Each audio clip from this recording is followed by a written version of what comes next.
as foreigners make you a minority. Another election, another bust. Go vote for that liar, it's a must. We were given the greatest gift of all, decided to give it up and watch the fall. Yeah, it's just a clown world. We're living in a clown world. Join us in the clown world. It's easy to see that the joke's on you and the joke's on me.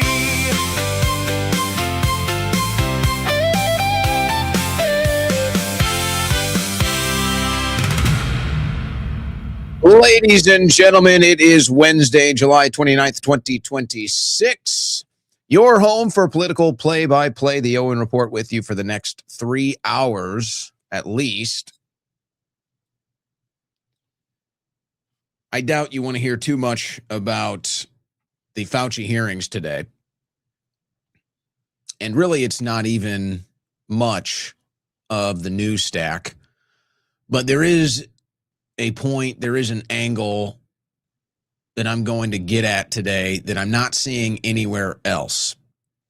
And I'll tell you, I did something different today for news aggregation.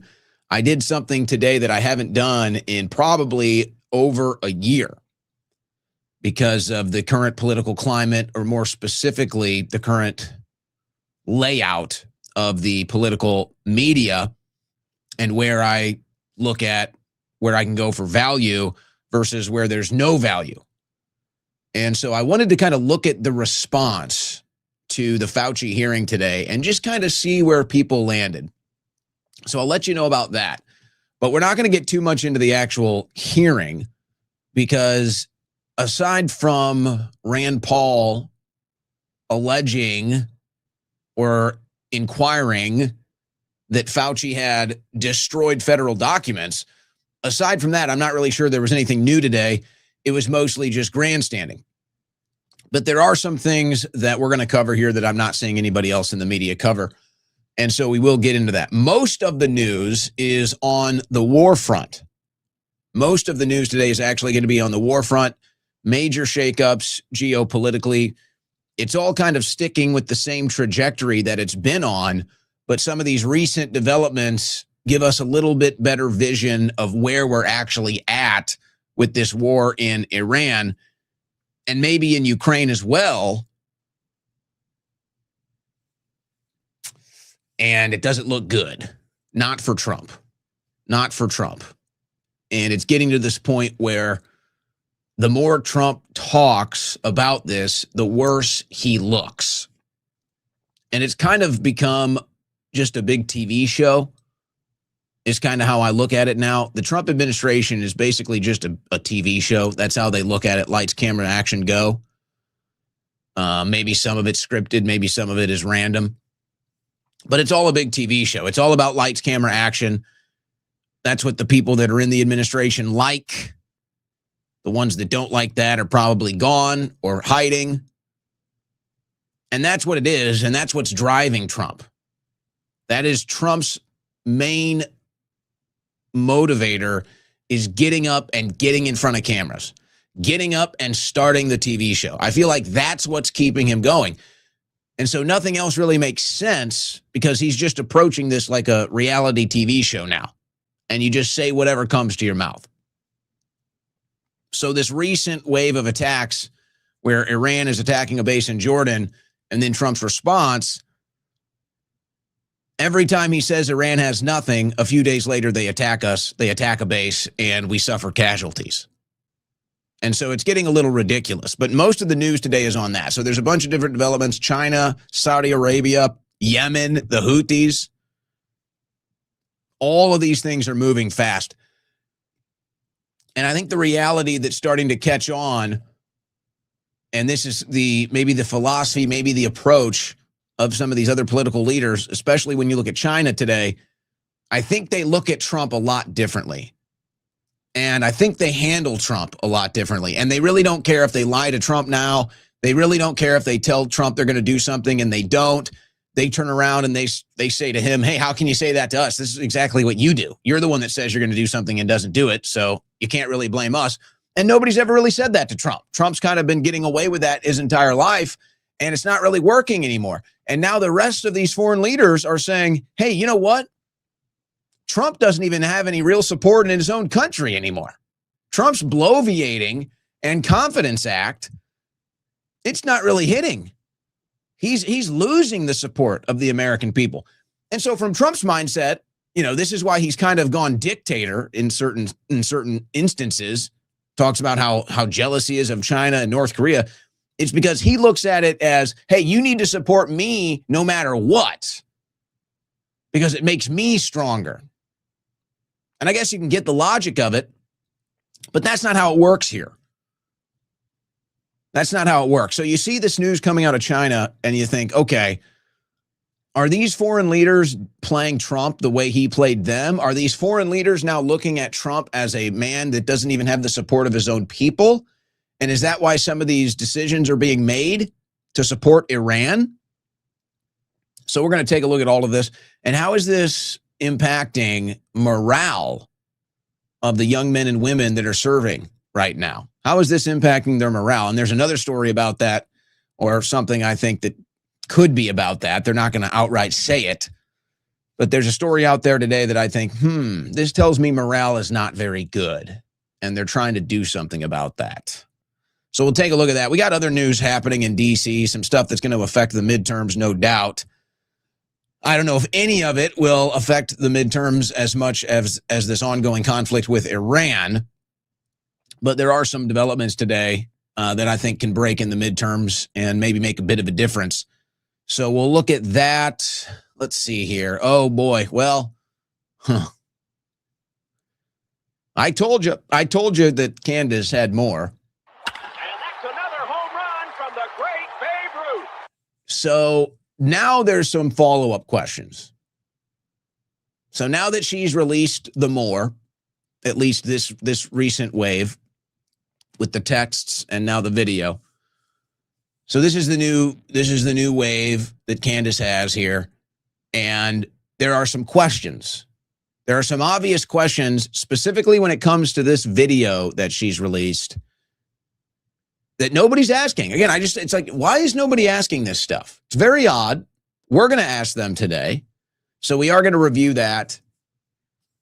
And as far as we know, this is the video that they were describing seeing in the courtroom that day, proving that Tyler took the shot. Now we have that video, and now you can reach your own conclusions about that.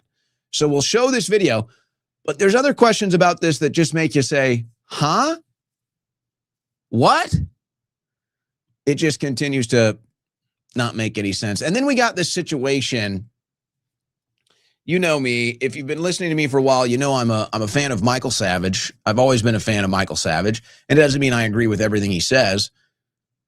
But Savage is now weighing into this kind of generational strife between boomers and Gen X and millennials. And he's going down this path of kind of blaming the younger generations and, trying to sell you that it's really not that bad and they had it worse. And then there was an interesting conversation in the same realm with Benny Johnson and Sean Hannity. And I'm going to try to tie all of this together. And I think I understand where Savage is actually coming from. I think I understand the psychology of why Michael Savage is going on social media and telling young people to stop complaining about the economy or the lot that they get in the American dream. I think that I understand the psychology behind this. And it's kind of getting to this point where, they're so old now where you kind of just pat them on the head and just say, okay, all right, great grandpa, not to be rude or anything, but it's like, look, your guys' generational run is maybe one or two election cycles away from being completely over. Like, that's it. And yeah, we are staring at a socialist movement now that is becoming very real. And there are reasons for that. And if you can't at least accept some of the responsibility of creating the environment for socialism to thrive, then there's really no point in even talking to you anymore. Hey, we're not socialists. We don't like socialism, but we have to be real. There is an environment that is breeding socialists right now. There is a legitimate reason in their own pragmatic approach to be socialist right now. And it is growing in popularity. All of these things are happening. And just sitting here from an older generational standpoint, watching this and looking down and saying, hey, this is your fault, that just makes it worse. That just makes it worse. And hey, when you happen to be a multi-millionaire with multiple boats and multiple mansions and a nice fancy car collection, not really helping your case there either. So we're going to look at that a little bit. We got a loaded show today. All of that and more coming up on today's Owen Report. Brought to you by our friends at Allegiance Gold. I don't even want to talk about the stock market. Well, if you're in it big, you probably don't want to talk about the stock market. And as you see it go down, you might be thinking it's time to move out of the markets and into precious metals. And if you're going to do that, you need to call my friends at Allegiance Gold. That phone number is 844-790-9191. That is 844-790-9191. And while you've got them on the phone, ask them about $5,000 in free gold and silver with qualified investments. $5,000 in free gold and silver with qualified investments, whether through your 401k, IRA, or savings. They make it simple to move into something real before the next reset. Is it happening right now? Kind of starting to feel that way. But you need something else when you talk about your finances and doing business with a company. You need an A-plus review with the Better Business Bureau. Allegiance Gold has it. A-plus. Nearly 10,000 clients nationwide and an A-plus review with the Better Business Bureau. So this is why I've partnered with Allegiance Gold. This is why I suggest you do the same. You can give them a call, 844-790-9191, or go to protectwithowen.com. That's protectwithowen.com. Protect your wealth because no one else will.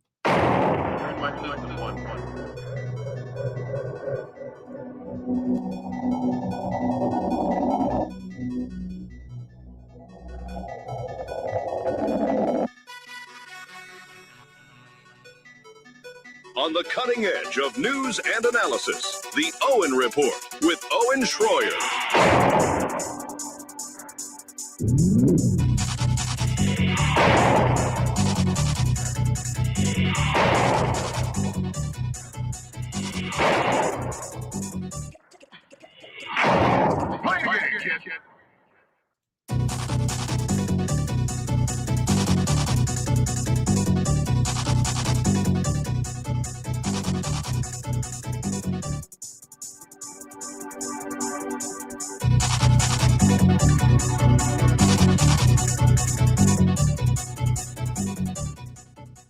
All right, guys. As I mentioned in the opening today, I did something I hadn't done in, it's got to be at least a year. And if you recall, I was doing segments on shows talking about how right-wing media is being devalued, or it's turning into pure propaganda, pure administration propaganda, state propaganda, and how now, if you talk about network news, you're almost getting no value out of right-wing news. There's almost more value in left-wing news.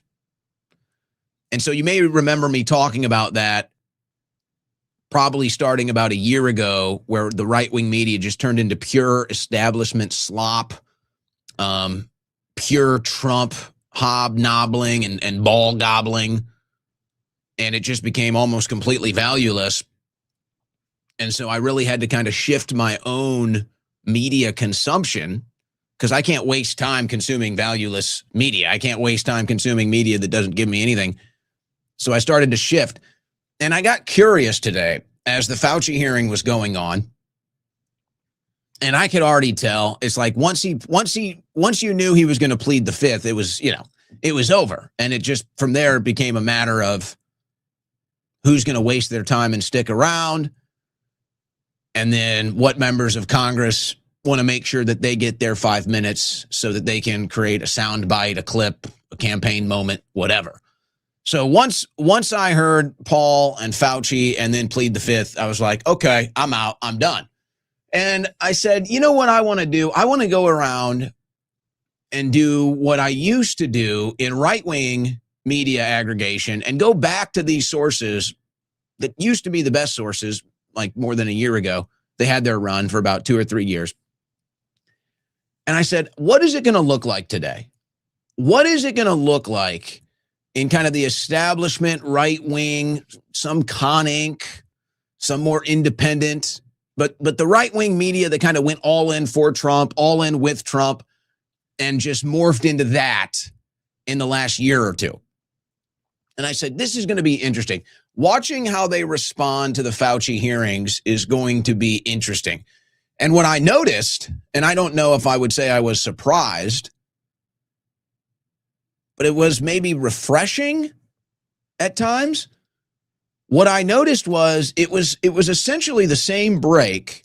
If you go back to 2020, there were really two big breaks in right-wing media. It was, are you going to cover the stolen election? And were you complicit in the COVID tyranny? This was kind of the split in the right-wing media in 2020. Some people went with the COVID, hey, wear masks, take the vaccine. And some people said, don't talk about a stolen election. Don't do that. We're not going to cover that. January 6th was bad, all of that. And then there were the people that were willing to call out the stolen election, willing to stand up against the COVID tyranny. So that was kind of the split in 2020. And then both those groups kind of re-merged at about the beginning of really 2025. But that merge started to happen probably right after the inauguration. But it really didn't fully complete until probably after 2025. So that's when I quit watching because it became valueless, pure establishment administration slop. But I noticed it was the same break today, and it was a little refreshing. And here was the most refreshing part. And it motivated me, if I can get through all the news, to take phone calls today. The callers into these talk radio shows that kind of went pure Trump slop the last couple of years, they were all pissed off. They didn't buy this hearing. They didn't buy anything's going to happen to Fauci. They're not buying Trump is going to do anything. And I've already been tapped into that for a while because this is just what Americans are thinking, what Americans are saying. This is where Americans are at. The right-wing media no longer represents that. This is their big swing and miss. So it was refreshing, though, to go to these places that kind of turned into, administration slop, and knowing that their audience is still where they need to be. Even those listeners that might normally maybe change their mind if the people they trust in media or the people that influence their political opinions, sometimes they change with them. No, they didn't move an inch. And they are all calling in and they're all pissed off. And I'm like, okay, so yeah, the meter here is correct. And the people are not very thrilled with this administration. And they still have no faith in Washington, D.C., whether it's Trump or Biden. So that was refreshing.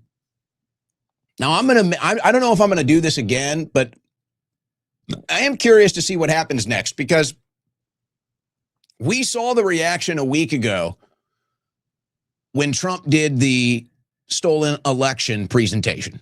We all saw the reaction. We all saw the people calling for arrests. We all said, we all saw hey, it's a stolen election, national security, all this other stuff. There was a big deal. Nothing has happened. Nothing has happened. And now it's the same thing with Fauci. And if you guys remember, what day was it? I guess it was Monday this week. It was either Monday this week or Friday last week. And I said, I've got two stacks of news here. I've got a Fauci stack. and I've got the stolen election stack. And I said, you know what? I'm not even going to touch them because nobody's going to care and nothing is going to happen. And now that's exactly where we're at. And that's exactly where we're at. And you know what I did with those stacks? I pushed them off the desk. Gone. Because nothing's going to happen. Because Trump posted all of this stuff about stolen elections and they didn't do anything. And now they're doing the same thing with this Fauci crap and nothing is going to happen. Now, there were some actual developments. I'll get to that. But here's what I'm curious about. Where does the MAGA right-wing media go when nothing happens over a stolen election and when nothing happens after this Fauci hearing? Where do they go? Because this isn't some panicking thing. This isn't some summer of 2025 panicking experience. This is mainstream right-wing conservatives, Trump supporters, Republicans. This is mainstream. This is like 95% unison. People want arrests over a stolen election. People want arrests over Fauci, over COVID, and they're not going to get any. So where do they go from there? And this gets to my other point in today's opening monologue. What I find incredible, and really I think the determining factor of where do they go when there's no arrests for the stolen election after all the hype, and there's no arrests for any of the COVID tyranny or Fauci after all the hype, where do they go? And this is the ultimate, I think, factor that will decide where they go from here. There's one thing that they refuse to cover when it comes to Fauci, and this happens to be a similar thing in a bunch of other developments. What is the one thing about Fauci that right-wing MAGA media refuses to cover today? It's the Trump-Fauci connection. They pretend like it doesn't exist. They pretend like Trump isn't the one that brought Fauci in. They pretend like Trump isn't the one that put him in charge of COVID policy. They pretend like Trump wasn't up there at the podium with him every day for months. They pretend like Trump's last act before leaving office on January 20th, 2021, was giving Fauci an award for his distinguished policymaking during COVID and Operation Warp Speed. So all of these people tackling and piling on Fauci today refuse to cover the Trump-Fauci connection. And this is where the disconnect comes. They refuse to cover the connection between Trump and the stolen election. They refuse to cover the connection between Trump and the inflation. They refuse to cover the connection between Trump and the debt. They refuse to cover the connection between Trump and the money printing. They will talk about all of these issues. Republicans, conservative, MAGA, they will talk about all of these issues and they will ignore the Trump connection. And it's beginning to get too big to ignore, and it's beginning to become ludicrous to attempt to continue to ignore the Trump connection to all of these things. And you know, it's not even an opinion, it's a matter of fact. Who was president when the election was stolen? Donald Trump. Who was president when they did the COVID tyranny and the lockdowns and Operation Warp Speed and put Fauci in charge? Donald Trump. So you can complain about these things all day long. And if you ignore the Trump connection, then nothing is ever going to change. And the only conclusion I can reach is you are ignoring the Trump connection because you're in a Trump cult. And whatever is going on in your mind, in your psychology, that defending Donald Trump is the most important thing for you to do, nothing will change. Nothing will change. And I understand that there is a difference of experience and mindset for people that have been with Trump and on this ride since 2015. And we went through the first administration and we went through all of that. A lot of these people in MAGA media, a lot of these Trump supporters now, they weren't there. They weren't there. They don't have that experience. It's not really forgivable, but it's understandable. So my frustration here is that they're approaching this administration as if Trump has 6 more years, when instead the approach to this administration is Trump might have 2.5 more years, but effectively might only have 97 days or 130 days till the new Congress is sworn in if Democrats take over. And so there's this weird thing where they think that they're in the second quarter of game 7. No, we've got like 1 minute left in the third quarter, and then we're going into the fourth quarter here. This ain't the first half anymore. And I know you guys weren't on the field in the first half. I know many of you weren't even in the arena in the first half, but we were. And we're telling you where this is going. And the fact that you guys want to ignore the Trump connection to Fauci, the Trump connection to no prosecutions, but you'll get all hyped about a stolen election and a Fauci hearing. You see, that's the problem. And that's why you're not going to get anything out of this administration. Because you refuse to make the most important connection of them all, and that is Trump.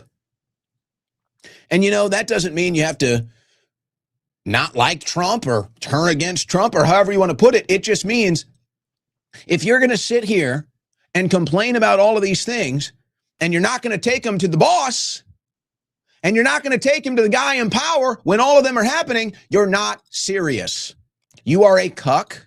You are in a cult, and nothing will change because of that.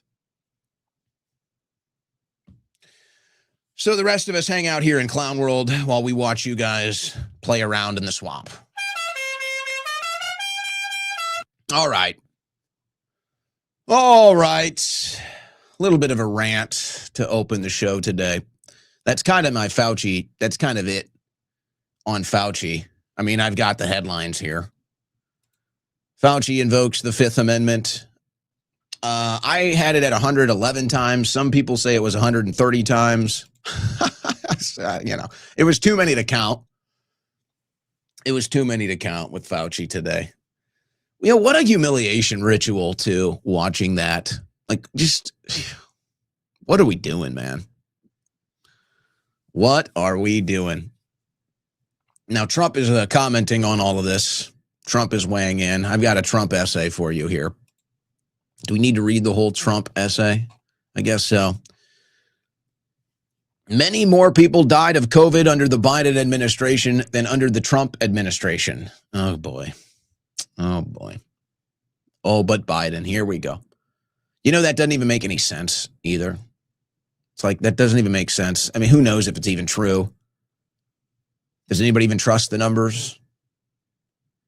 They were obviously fudging the numbers. The numbers were totally fake, so you can't even trust the numbers. But it doesn't even make sense. More deaths under Biden, so that means the deaths are probably from the vaccine then, and that's the vaccine that you created and you pushed and you call yourself the father of.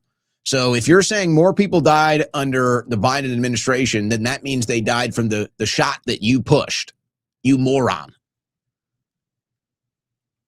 So, okay. Oh, Biden was worse for COVID than Trump. Okay. Operation Warp Speed was a spectacular success. Obviously not. In fact, many say one of the most successful things ever done by an American president. And it was run by Anthony Fauci, and you gave him an award for that. I overrode Fauci on this. No, you gave him an award for that. His ideas were crazy. You put him in charge. Also, I said from the beginning that the virus came from the Wuhan laboratory in China. Now, this is right. And not only were Trump's instincts right about the laboratory, which, by the way, when we see those documents, we covered them yesterday, that Trump shut down the funding of that lab in April of 2020, they all knew. And now we have the emails from Fauci. He knew.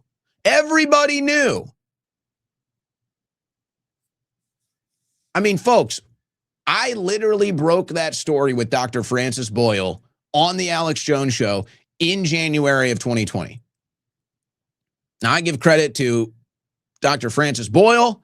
I give credit to the InfoWars crew. I just happen to be the guy in the chair doing the interview, breaking the story. That was Dr. Francis Boyle. We had that story. Everybody knew it. And that's what's so frustrating in this business. Say, as a conspiracy theorist, which you notice they can't even really do that game anymore because we keep being proven right about everything. So it's like you can't even call us conspiracy theorists anymore because our credibility is through the roof. But it's like, hey, you think if we're talking about it on the air, you think the people in power don't know about this stuff? Like, really? They all knew it came from China. They all lied to us. But Trump's instincts were right. He was right about China, and he was right that it was just the flu. Those were Trump's original instincts on this deal. It's just the flu, and it came from China. And for whatever reason, he let Fauci take over. And Birx and Big Pharma and Pfizer and the rest of them. I don't know why he did it, but he did that. Donald Trump did that. And Donald Trump is the one responsible for the permanent damage to our economy because of the COVID policies. Donald Trump did that. And you can sit here and finger point at Biden all day long. You're living in denial. Yes, Biden sucked too. Congratulations. Now, would you like to address the Trump connection? So I don't know why he went against his instincts in those moments, but he did. And then he says he inherited Fauci. Well, what does that mean? Aren't you the boss? Aren't you the president? You didn't have to put Fauci up there. You didn't have to give him the award. You didn't have to praise him for 6 months. He inherited Fauci, who was there since the 80s, but with each passing day relied less and less on him. Really? Because he was in front of the media how many days? It was like he had like a record of media appearances. It was unbelievable how much media he was doing. He was your guy. So if you weren't relying on him, then who were you relying on for these awful decisions? You know, you'd think this would be your opportunity to just blame it all on Fauci, but now you're saying, oh, you relied less and less on him. So you were the dipshit that did this? So you were the dipshit that did all the COVID stuff? It wasn't Fauci? Guys, look. We have to start wondering if Trump hasn't lost his mind. And I don't think it's dementia or anything like that. I think Trump is very high functioning for an 80-year-old man. I don't think he's really suffering like that. I think he's with it. I just think he's lost his mind. Whatever's going on, he cannot think clearly anymore. It's just like he's speaking out of both sides of his face here. Hey, nothing, Fauci was nothing. Fauci was everything. It's like, what is the deal? Fauci's to blame for everything, but Fauci didn't do anything. It was me. It's like he's not even thinking. He can't even think clearly anymore. So, you relied less and less on Fauci. So you were the one that did this crap? So you're taking ownership for all the COVID policies then? So it wasn't Fauci, it was you. Okay. Are you even thinking when you say this stuff? Or maybe he just figures his followers are so stupid they can't even think either. He made too many bad calls, like on masks. President Trump promoted the mask. President Trump said wearing the mask was patriotic. It was one of the most pathetic things. In fact, maybe to this day, that is the most cucked Donald Trump has ever been. And even in that moment, it's like that was almost the moment where Trump died politically. Obviously, he won 2 elections after that. I'm perfectly aware of that. I accept that. But the fact that Donald Trump, the president of the United States, even he had to cuck and wear a face diaper. Even Donald Trump, even the great Donald Trump, the president of the United States, had to cuck and wear a face mask. That was the ultimate sign of, wow, he's just a slave too. It was pathetic. And he just thinks nobody remembers this. He just thinks we'll pretend like that didn't happen. Remember at the beginning, he was an anti-masker. Oh, so Fauci was right about anti-masks. Wow. So now Fauci was the good guy who didn't want us to wear masks. It's like, what? He sounds like these are the ramblings of a madman. These are the ramblings of a desperate man who is losing everything. Then he switched to a super masker In any event, I didn't let him shut the country down. Huh. We'll see about all that. I've got some clips. Keep that in mind. Trump says, I didn't let him shut the country down. Guys, I'm telling you, this is, I mean, the Iran war is obviously worse, at least in the moment, but this is just pathetic. This is so pathetic, I can't even believe it.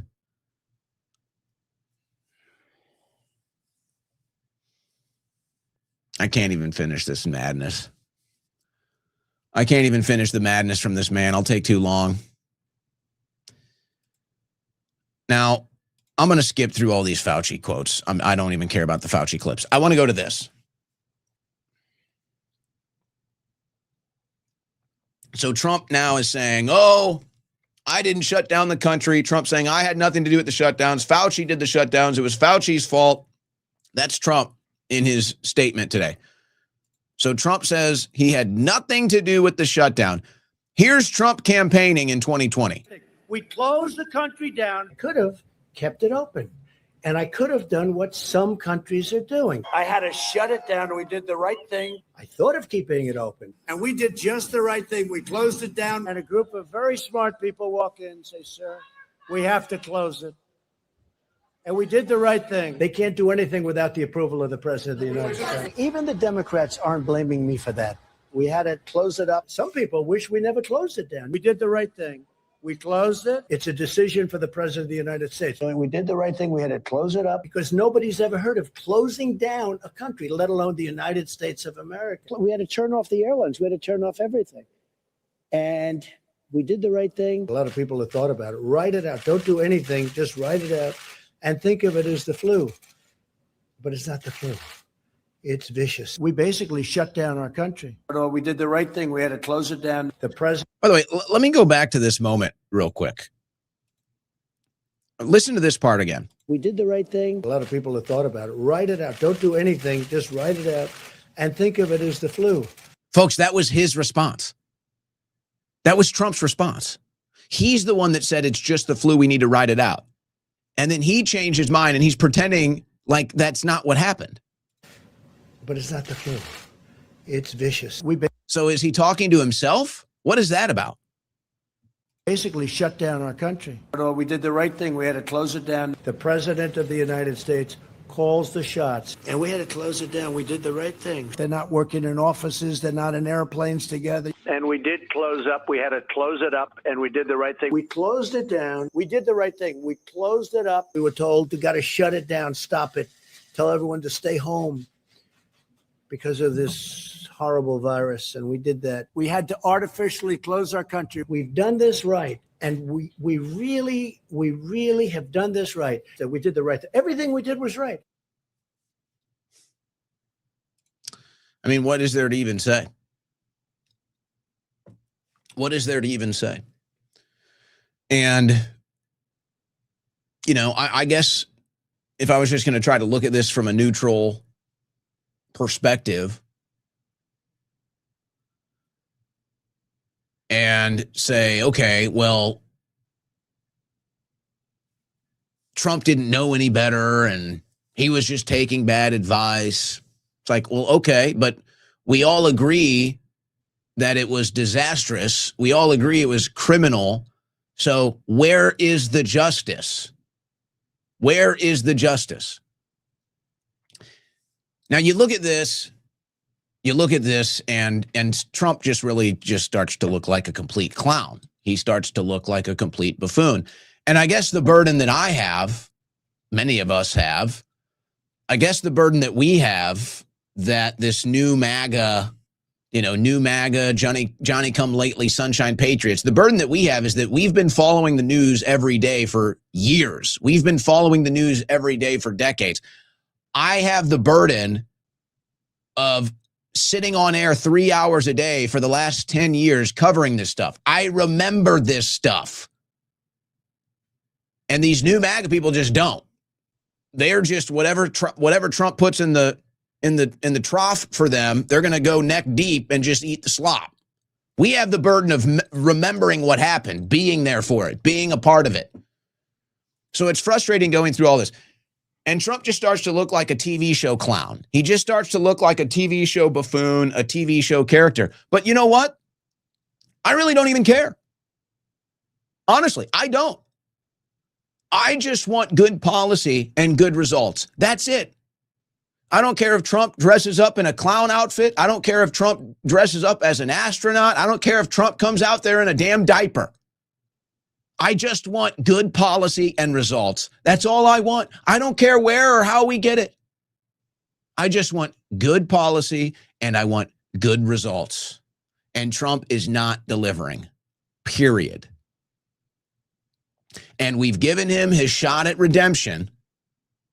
And it's cost many people a lot to give him this shot at redemption and to avenge the country for the things that were done to us. And instead, he's turned it all over to the foreign lobbyists, the foreign interests, the big tech lobbyists, and the big tech interests. And we're sitting here carrying the bag, fighting over Anthony Fauci.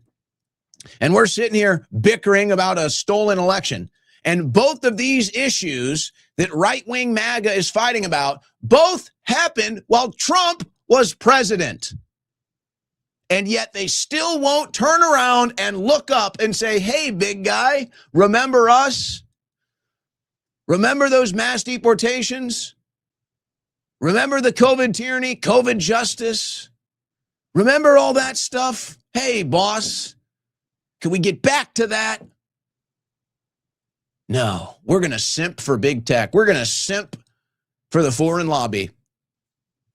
And we're going to scratch our head when nothing happens because we refuse to address the elephant in the room. We refuse to address the connection to all of this. I've got a couple other Trump quotes here. Telling you, the guy's just, it's honestly just a comedy show at this point. He's just a total jester at this point. This was a recent speech from Trump. Listen to this one. Mary, I hate to say, you wouldn't have an auto industry right now if they got elected. You wouldn't have an auto industry. But I don't know what happened to the guy. Somebody said he got fired, but I can tell you, the people that count, those people love Trump. Because I've done more for you than your parents, okay? Your parents are good. I'm not going to knock your parents, but I have been better to you than your parents. That I can tell you. And they would agree with me. Wherever they may be, they would agree. Today, I'm proud. What is this clown doing, man? This guy is just a complete joker.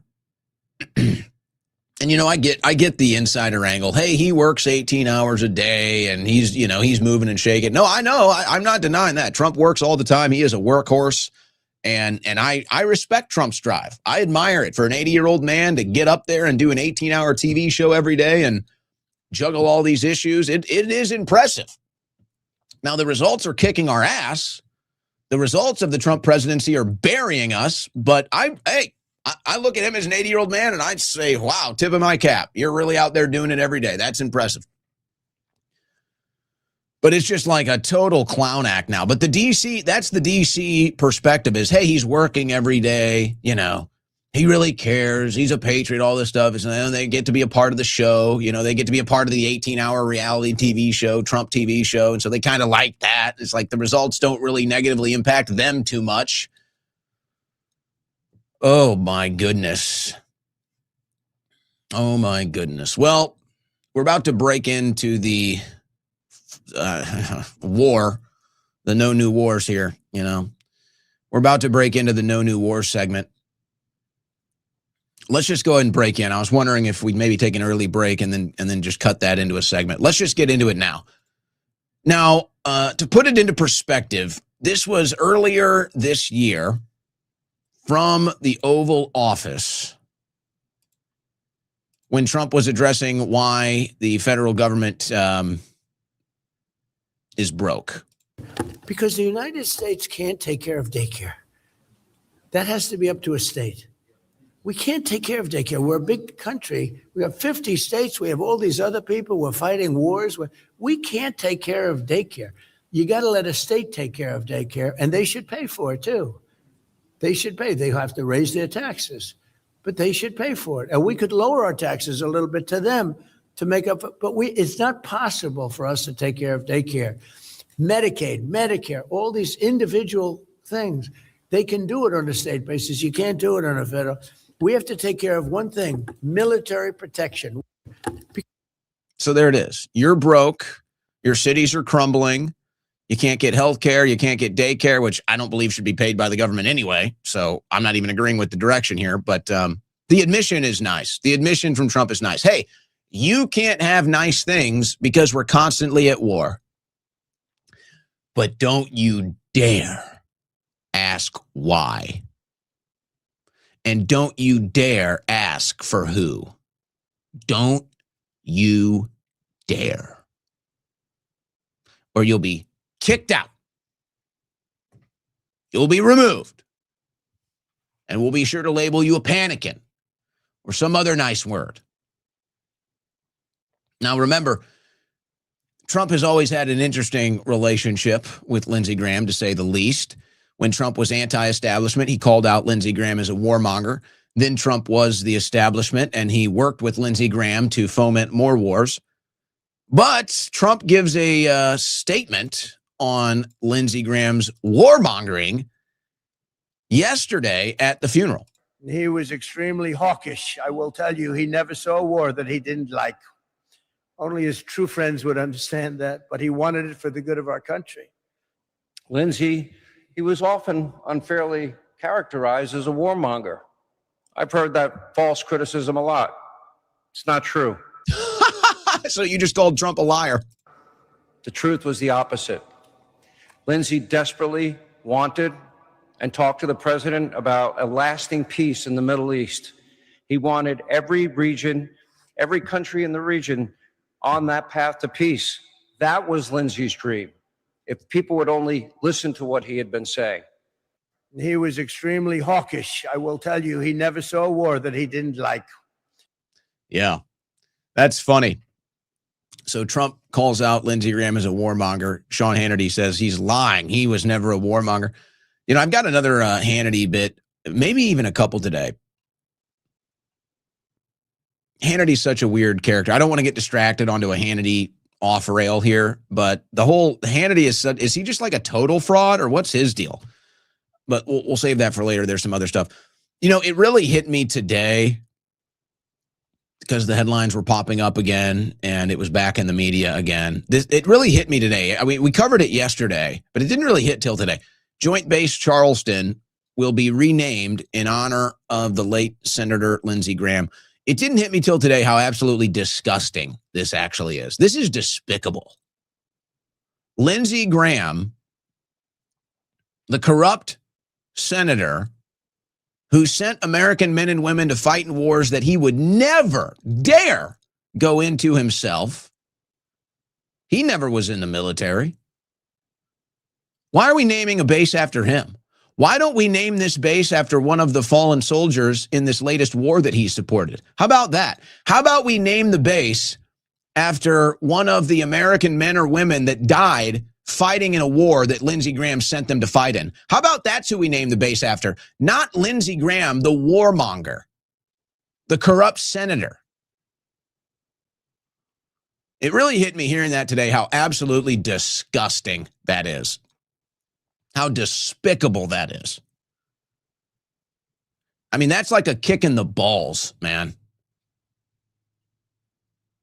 Oh, we're going to name it after Lindsey Graham. Never was fighting in the wars, but voted to send Americans to fight in every single one. Took all the money from the war lobby to send our men and women to die. And you're going to name a base after him? Disgusting. And now you really get to see how sick and twisted our Congress is. They're out here hooting and hollering because they were able to pass another anti-Russia bill on the momentum of Lindsey Graham's death. It's already at 61, so we are moving to this bill. It's going to pass. The president really would like to go. It's already at 60. So you've got Democrats, you've got Republicans, and you've got Zelensky here, and they're all rallying because Lindsey died, and now they're going to use the momentum of Lindsey's death to give Ukraine more money, more military support, and more war. You know, I mean this in the kindest way. I really do. I mean this in the most kind but sincere, genuine, patriotic way. Fuck all these people. Fuck all you. You all make me sick. And I speak for the vast majority of Americans. You make us sick. We are sick of you. You can't come together on any issue ever except more war and more foreign aid. Nothing. You guys can't come together on anything, specifically the things that benefit our country and our people. You guys fight and never get anything done. But when it comes to the foreign lobby and when it comes to the military industrial complex, you guys shove that down our throats every time. You guys rape us with that every time. And now one of the most corrupt senators ever dies, and you use the momentum of that to shove more war in our face. Fuck you. Fuck you. Fuck all of you.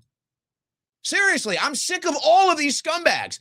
And if you don't have the same attitude, if you don't feel this in your soul right now as an American patriot, I think you're dead inside. Can't relate. Can't relate. Iran lost its missiles at U.S. base for the first time since Trump paused strikes. So now you start to wonder, what are these strikes being paused for? Is Trump pausing strikes because we don't have the equipment? Is Trump pausing strikes because we don't have the missiles? And now Trump comes out for the 100th time and says, Iran has nothing. We've destroyed everything. They have no Navy, no Air Force, no nothing, no missiles. Iran has nothing. And then they come out and they hit another base. So Trump's obviously lying. Iran is not defeated. They don't have nothing. Trump is lying about that. He's lied about that every time he said it. Now he's embarrassed us again because another U.S. base has been attacked by the Iranian military that he supposedly decimated and defeated. And now you have to wonder if these strikes aren't getting paused because Trump has depleted our military. And there's plenty of evidence to that. U.S. weapons stockpiles continue to dwindle with permanent end to Iran war nowhere in sight. And you just had Hegseth at the Pentagon begging for more money, begging for more weapons. Folks, has Trump depleted our military? Look, guys, we have to just start being realistic about this. How much damage has Trump actually done to this country right now? How bad is it really? How bad is it? I've got some other economic news here, but I mean, it's like, has Trump completely depleted everything? Like, do we have anything really? Military, strategic oil reserves, money? Like, do we have anything? Has Trump literally is he emptied out the entire closet to try to save his presidency and there's nothing left? What are we doing here?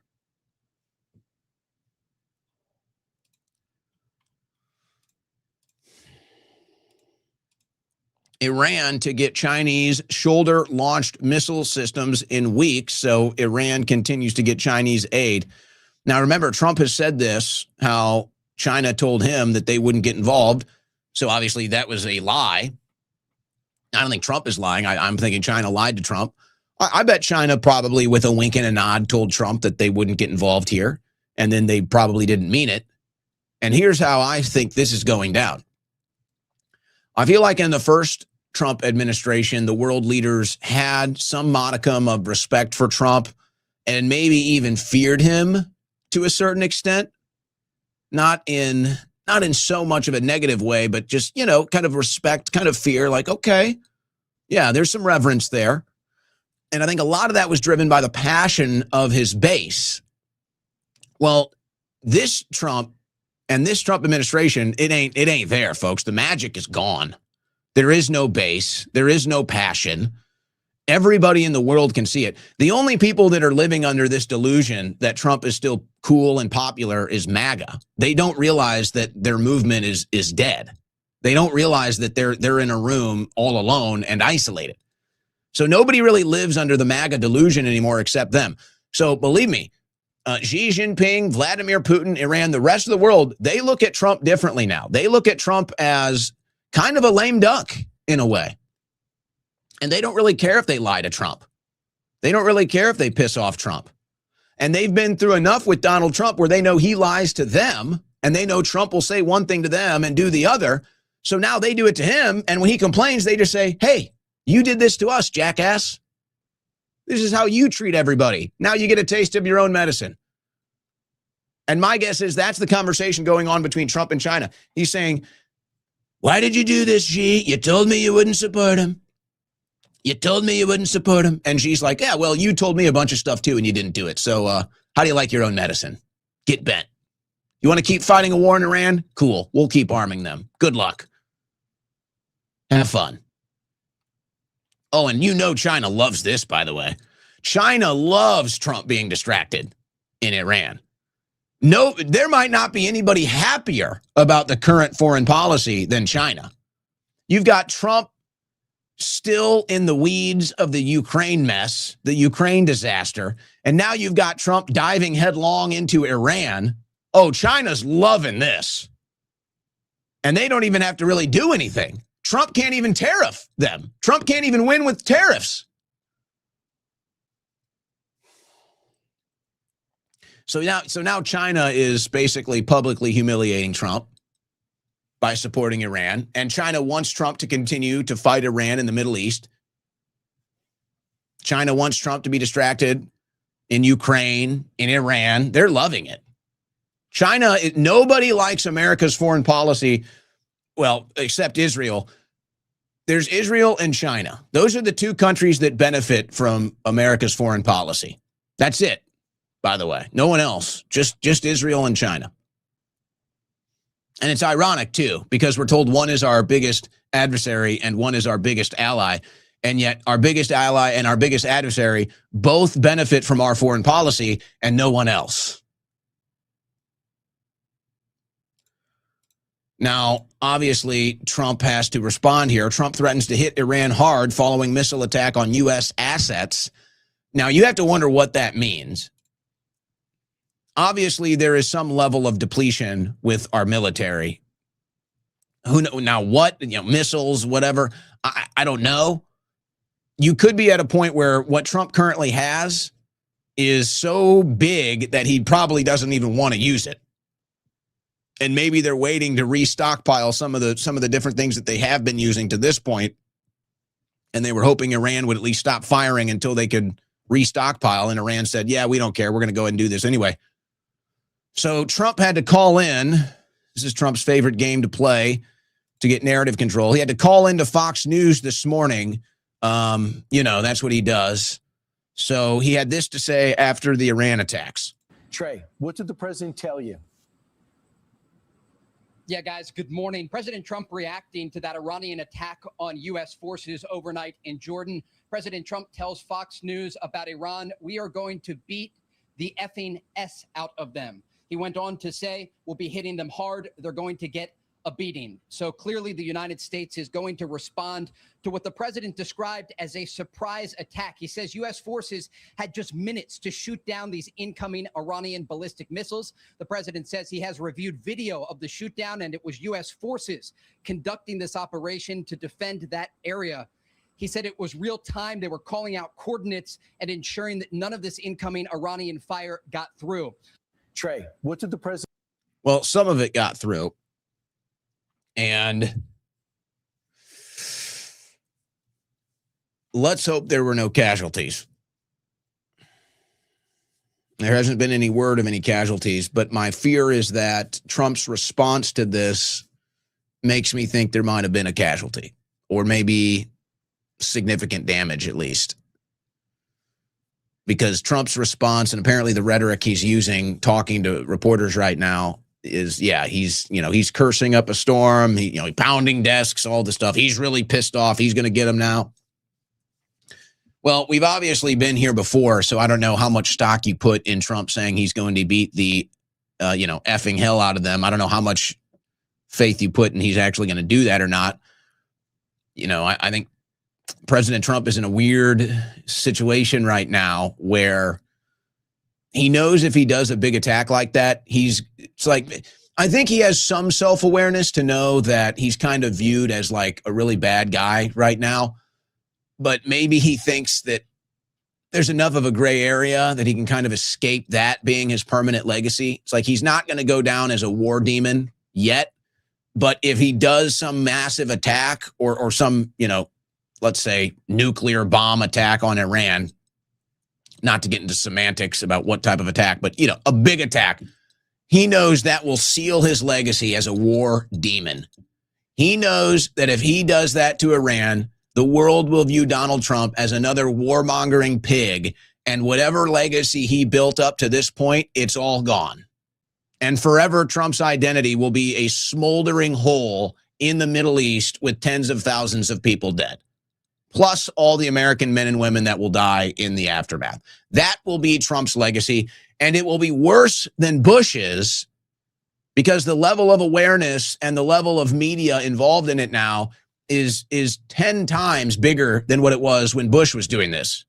And Bush never really entered politics as the anti-establishment, anti-military industrial complex, anti-forever wars candidate like Trump did. So everything is amplified with what Trump does here.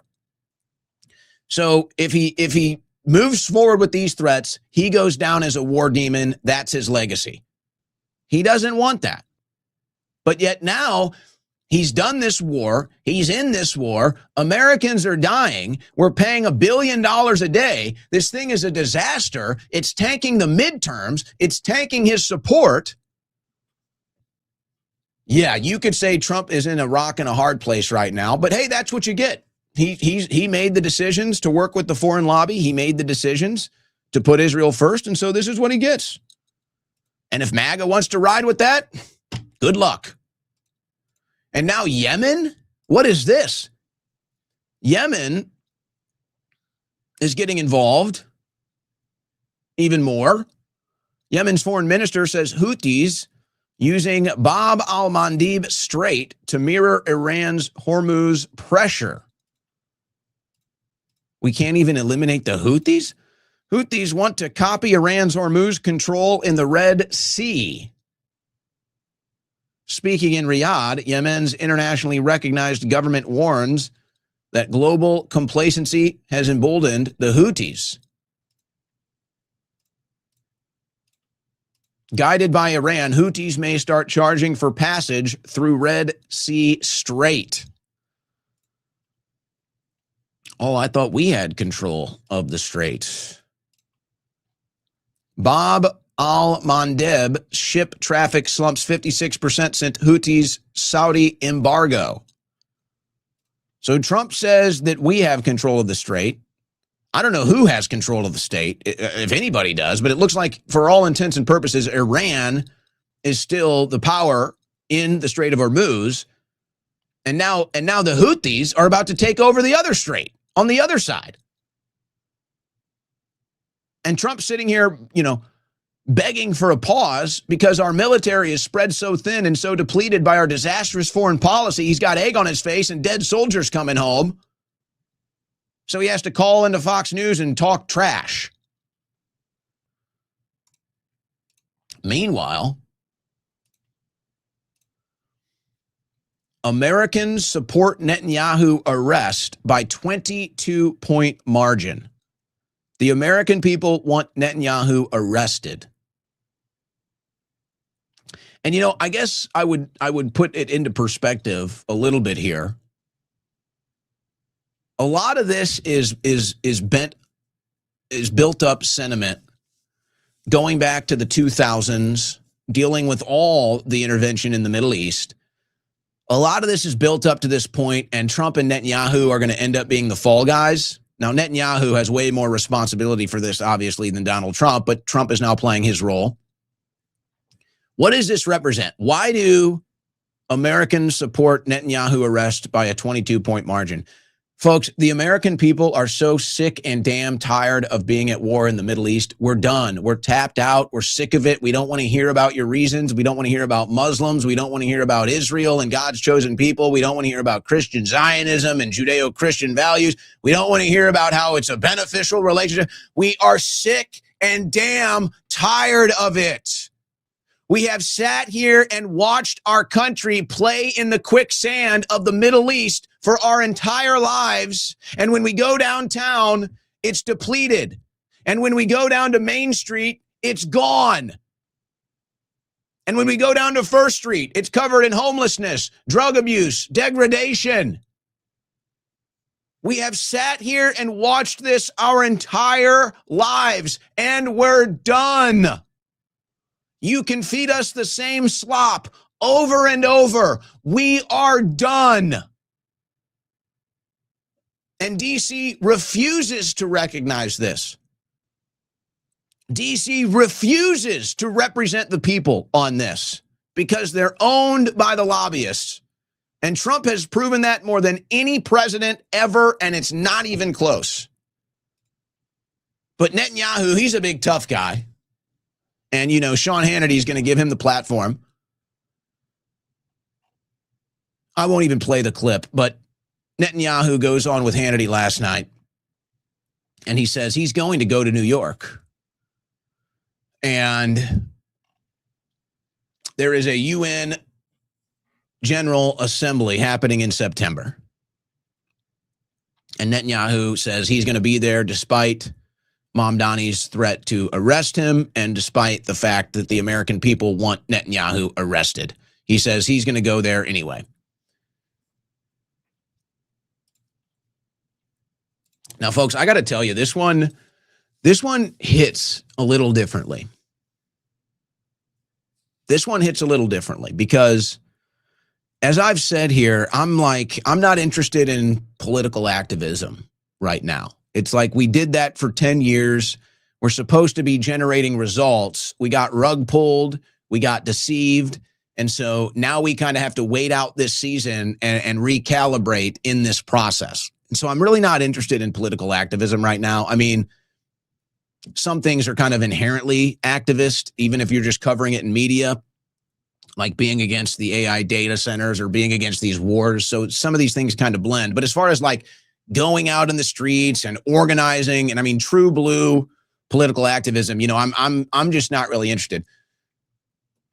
But this Netanyahu thing hits me a little differently, I have to say.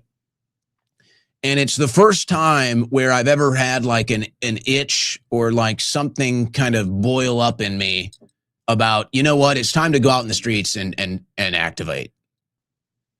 And I thought about this because, by the way, nobody's really covering this. I've talked to a few people that are in Madison. I've got friends there. I've got some reporters covering it. But, you know, they're doing another chop zone in Madison right now. I mean, there's a police shooting and they've got a whole zone. It's like they got a whole thing going on in Madison. There's a whole deal. They shut down the city. Nobody's really covering it. I'm not really covering it. But I'm thinking, okay, they're still out here. We just had the ICE protests pop up again. So, okay, there's still these groups out here. Somebody's funding them. Somebody's organizing them. I think they're a lot less funded and organized than they once were, but they're still out there. So they're still out there protesting against ICE, and they're still out there protesting against police brutality. So they're still out here doing it. And I'm thinking, you know, it's amazing. You have all this money, you have all this funding, you have all this organization for all of these left-wing protests. And yet here's the one that would be probably the biggest protest in years and you'd think it'd be like, where's the funding? Where's the organization protesting Netanyahu in New York City? Millions of people would show up for this. I mean, you could fill the streets of New York City with Americans protesting Netanyahu like that. And it would be real. And yet, notice how there's no funding. Notice how there's no organizing. Just a bit suspicious, isn't it? Really makes you think about the individuals and groups that control all the funding and organization of these left-wing groups. And now the biggest opportunity for the biggest organized protest in New York City, and they're not doing it? It's almost like the same people that want you to support Israel are the same people distracting you with these other issues so that you don't organize and get the Israeli lobby off of your neck. It's almost like they want the leftist out here doing anti-cop stuff. They want the leftist out here doing BLM stuff. They want the leftist out here doing Antifa stuff. But then the real big foreign lobby that's sucking us dry, they're not organizing and activating and funding any activism and protests when Netanyahu comes to town. Now, maybe they will. I'm not hearing about it. And like I said, I have no will for political activism right now, but this one hits me differently, I have to tell you. This is probably the most justified protest that we have had, or that we will have, or would have had since January 6th. Honestly, it is. So, we went through the COVID stuff, people protesting those lockdowns. We went through the stolen election. We did 3 different Stop the Steal marches in D.C. Those were justified protests. They had meaning and they had purpose behind them. Maybe there were some victories along the way. But this is protesting Netanyahu coming to D.C. is probably the most justified protest since January 6th, I would say. And it's something I would even consider going to or covering or being a part of. Absolutely. And it's not just about Netanyahu and Trump. It's not just about the latest Iran war and Netanyahu once again lying and deceiving us into it. And of course, there's many more factors at play than just Netanyahu, obviously. But Benjamin Netanyahu has been lying to America for 40 years. And Benjamin Netanyahu's lies to the American people have cost us trillions of dollars and tens of thousands of Americans. If protesting Netanyahu coming to New York City isn't a justified protest, I don't know what is. And I'm dumbfounded that there isn't massive fundraising and organizing happening right now to protest this war criminal, this monster's presence in our country again, especially after everything we've had to go through in Iran because of that rat. And he gets to come to our White House and get protection from Trump. And he gets to come to our White House more than any other world leader in American history. And he gets to dictate our foreign policy and lie to us again. This should be it.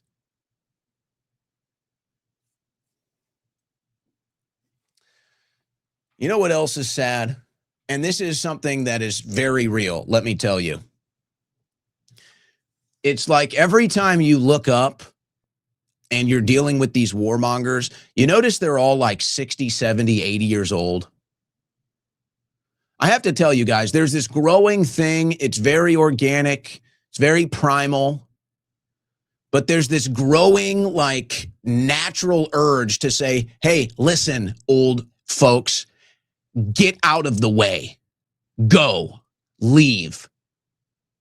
I've got Netanyahu and Trump, 2 80-year-olds, putting America into a freaking noose with another disastrous foreign policy in the Middle East. I've got an 80-year-old Trump and Netanyahu putting a knife to America's throats, saying, fight this war in Iran.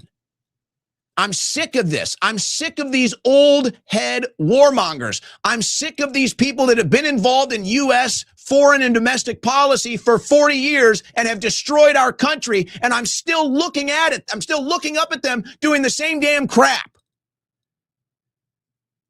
And believe me, I'm not the only one that feels this way.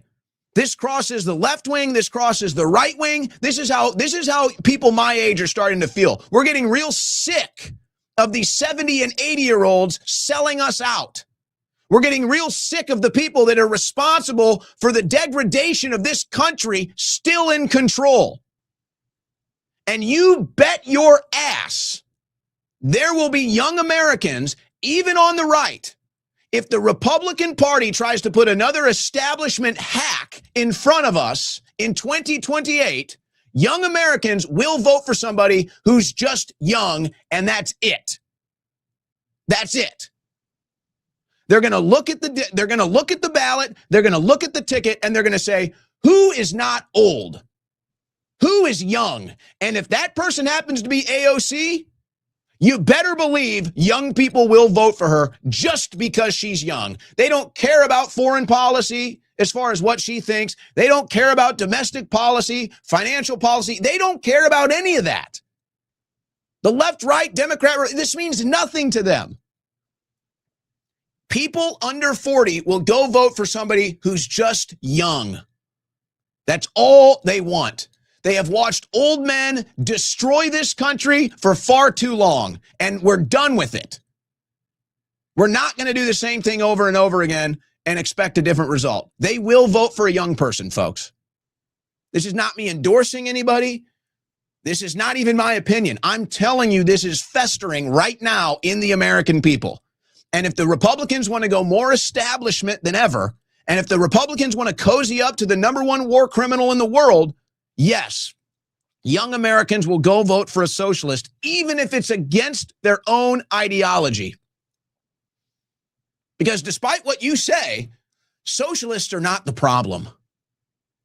And despite what you say, Republicans are socialists too. Yeah.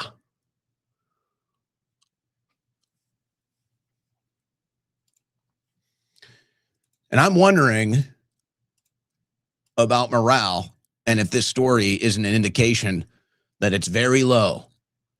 U.S. military mauls new cell phone ban for troops after fury over Meta Glass's video.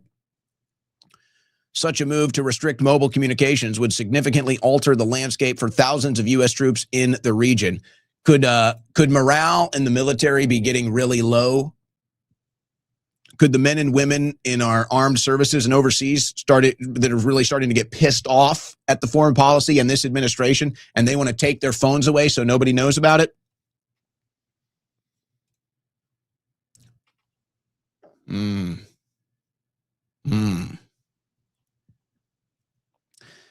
By the way, one thing here before we take our first break. Not really getting much attention. This story popped up in the New York Times today, and it reminded me. It's the first time this has been in the media for a couple of weeks. A movie night in Cuba's blackout amid the energy crisis caused by the Trump administration's oil blockade of Cuba. Our correspondent Jack Nikas visits a child movie night in Havana, made possible by one family's modified generator. Guys, what is happening in Cuba right now? I'm not surprised it's not getting much media because it makes Trump look like a complete monster. And you can say that the communists are monsters. Okay, well, so is Trump now. Do you guys? Nobody's telling you Cuba is like getting crushed right now. They get like 2 hours of electricity a day max, and the rest of it is total chaos. I mean, the Trump administration has literally shut the power off to civilians in Cuba that are suffering. No food, no electricity, running water, go find it. And the best thing they can do is find somebody that with a makeshift generator that can put on a movie for people to watch and try to get some joy out of life right now. We're not the good guys. Sorry. The Trump administration is not the good guys. Good guys don't do this. And I'm not so naive to think that foreign policy is that simple. I'm not so naive to think that foreign policy is black and white or good and bad. But I'm also not completely lost in the human soul category to know that in this case, we are the bad guys. The United States foreign policy under Donald Trump is bad guy foreign policy. No good guy would be doing to Cuba what Trump is doing to Cuba right now. And you can only ask why. You can only ask why. Now, you could go easily with the same why everything else, with everything else that's being done. This is all about World War III. This is all about Israel. But I don't know. But I do know that there's a media blackout and there's almost a total blackout in Cuba, and Trump is doing it. And it's just more stuff that I cannot support. It's just more stuff that makes me sick. We're going to take our first break. Believe it or not, I've actually got some good news coming up. You're listening to the Owen Report on the Win Network.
You have found your political compass. The Owen Report with Owen Schroyer.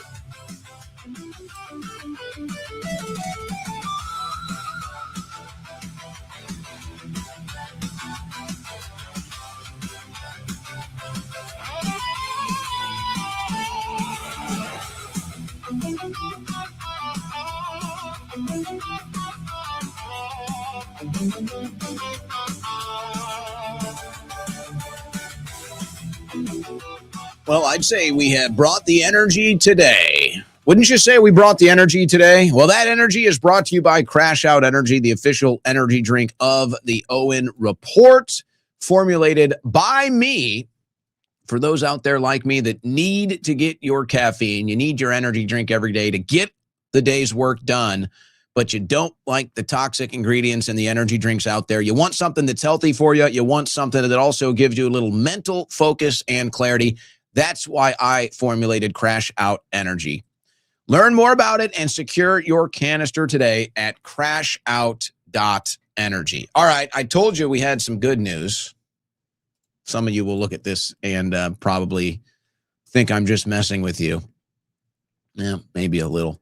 The renovations, or beautification, as it's being called, of Washington, D.C. is starting to get a little bit more apparent. So they're cleaning it up. You know, part of the reflecting pool job was this, project. They kind of blew that one. And really, yeah, I mean, so far, I'm not sure how much of a success story it's been, but they are trying. They're painting a bunch of stuff gold. So, that I'm a sucker for gold. I'm a sucker for gold. So I'm actually okay with this. And I see people complaining about Trump wanting to clean up D.C. It's mostly liberals, obviously. Trump's $1.2 billion D.C. makeover is draping the Capitol in tarps and gold and draining Americans' pockets. Well, let's see what the final result is. They definitely butchered it badly on the reflecting pool, but we know why they rushed that job. So that was a bad deal. This is what I voted for. I voted for spending money here to fix our country. I did vote for this. I think this is good news. I'm not complaining about $1.2 billion to clean up D.C. Now, I'd like to see that expanded nationwide. I'd like to see more of a nationwide project and commitment here. But instead, we've got to spend another $100 billion in Israel and another $100 billion in Ukraine. So, we get $1 billion though. We get $1 billion to clean up our country. We get $200 billion for foreign wars.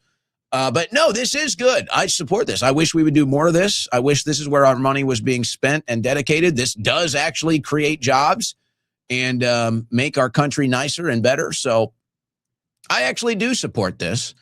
It's not just because I'm a sucker for gold. This is what I want. This is what we need, quite frankly. And if we could commit to that, imagine that. Imagine if instead of spending, and who knows what all the numbers is, but let's just say the last $200 billion. Let's say the last $200 billion we've spent on war in Ukraine and the Middle East. Instead, you could commit $1 billion to the 200 biggest cities in the country. Or you could say, well, each state pick 2 cities and we'll give you $1 billion. Or you say each state gets $2 billion and you guys can decide how you want to allocate that to clean up your cities and clean up your states. That's make America great again. That is America First policy. And that is the dream. That is the reality. That is the paradise that we are being denied because of the foreign lobby and the traitors in Washington, D.C. So I actually support it. I just wish we would mean it and do it nationwide. There's a crazy thing happening, guys, in Ohio, and this is not good for the midterms and the Republicans. And I thought the Republicans might be able to hold Ohio. It's starting to get a little more concerning. Have you heard of this Max Miller story? Now, Max just so happens to be related to Bernie Moreno, who had probably the most epic moment of the Fauci hearing today. But this is the son-in-law, I believe, of Bernie Moreno. So Republicans are, Max Miller faces domestic violence claims. Could Democrats flip his seat? Republican Representative Max Miller is facing renewed scrutiny over allegations made by his ex-wife as Democrats look to capitalize on signs that Ohio's 7th congressional district may be more competitive than expected. Oh, boy. Oh, boy. Republicans can't afford anybody staying home in Ohio. And if this is the big story with Max Miller, this could keep Republicans home in that district, at least.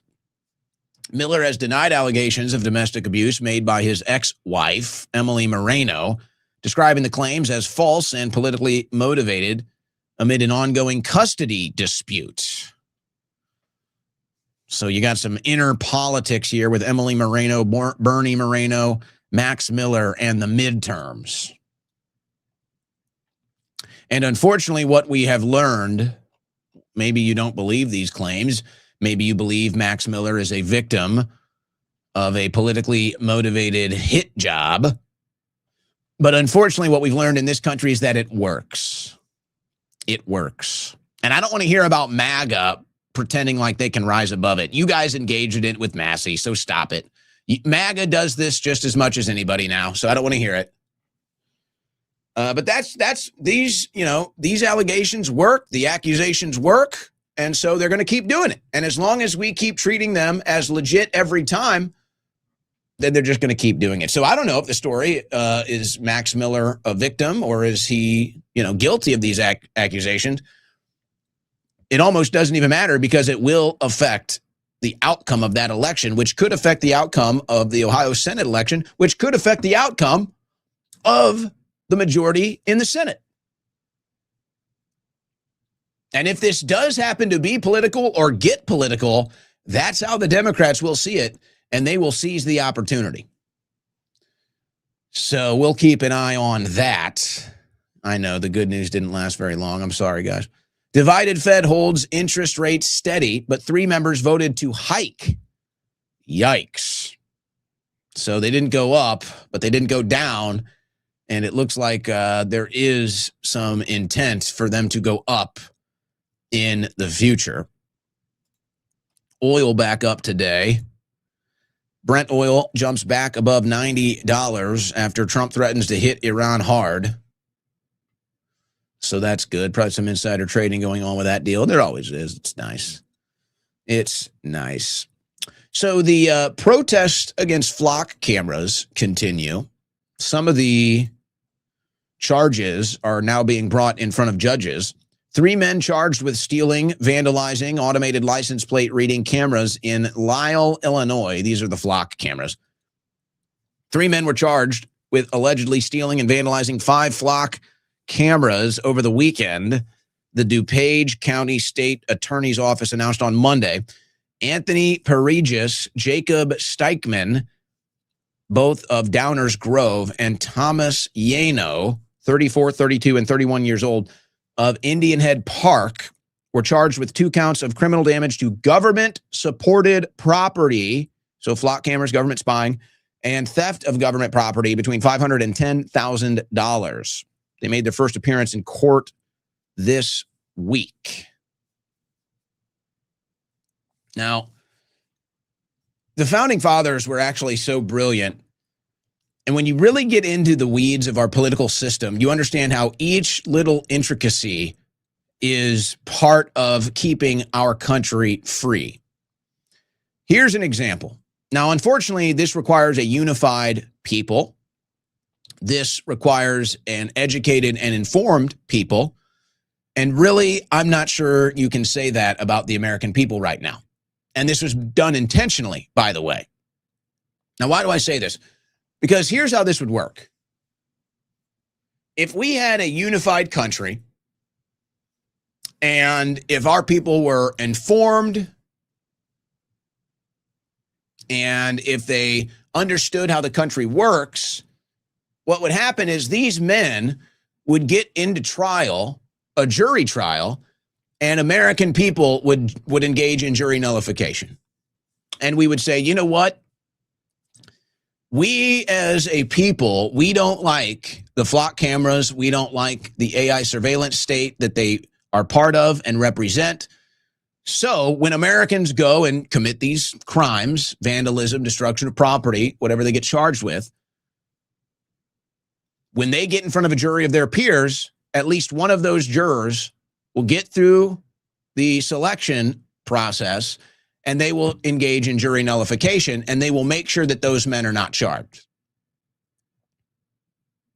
And now the AI surveillance state, big brother government, now the play's in their hands. We, the people, decided we have jury nullification. We have a final say over justice in this country, a jury of our peers. And if we decide we don't want to see people that are vandalizing these AI surveillance state cameras, that we don't want to see them get charged and in jail, then we will engage in jury nullification and we will make sure that these men walk. That's the United States of America. That's the Constitution. That's we the people. Now, obviously, we're all divided, misinformed, uninformed. We've been invaded. So you can't even really try to pull something like that off, I don't think. But that's how the system was designed. And if there's any hope for a return, really, you have to go with the system as it was designed. So it's hard to make a defense, obviously, if you go out there and commit a crime and, vandalize a camera, steal a camera, whatever, it's like, yeah, the cops have to arrest you. I don't really know how you can defend that.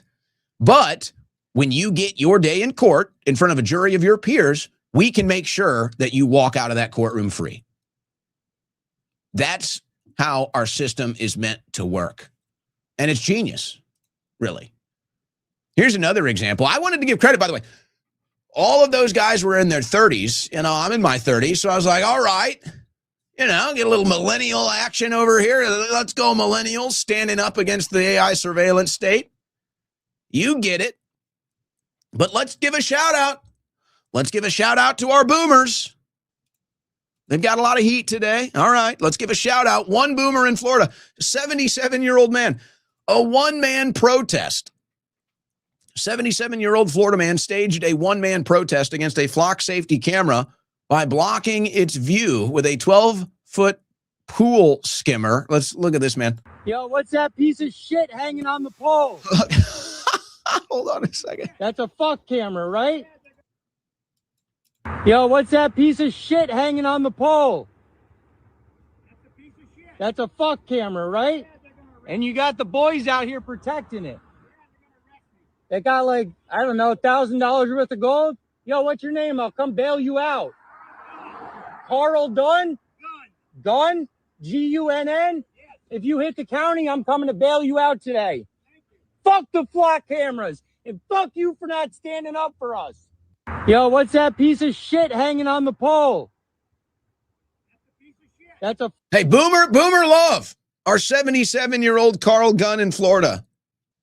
We still need the boomers, guys. We still need them. We need them on our side.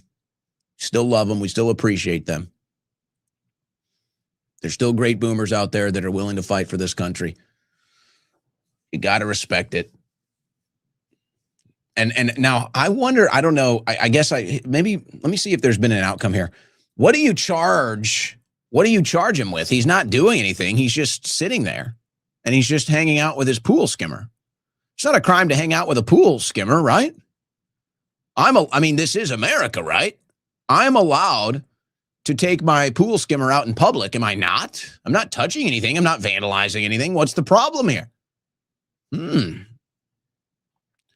me see if there's been any outcome in this case. And good on that guy. Now, this stuff is Bay Area man protests flock cameras because of privacy concerns. So some local media there question him. On his sign, it says, down with flock cameras. Look at this. That's what it said on his pool skimmer, down with flock cameras. I don't like it because we're being tracked. And if we're going to track us, that's against our constitutional rights, Gunn said. And I have a right to move about this country freely without somebody looking over my shoulder. Can you imagine being a simp for the surveillance state?